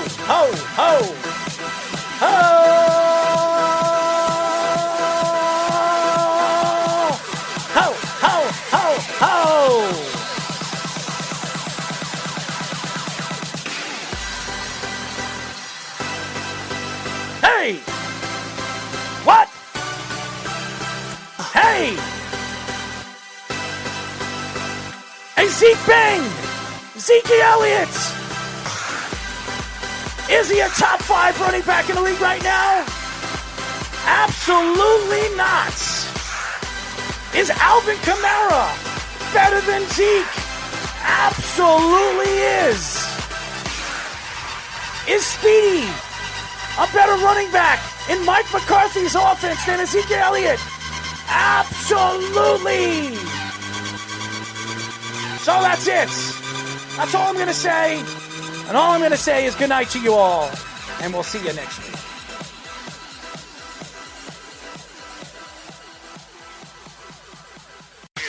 It's the Worldwide Sports Radio Network.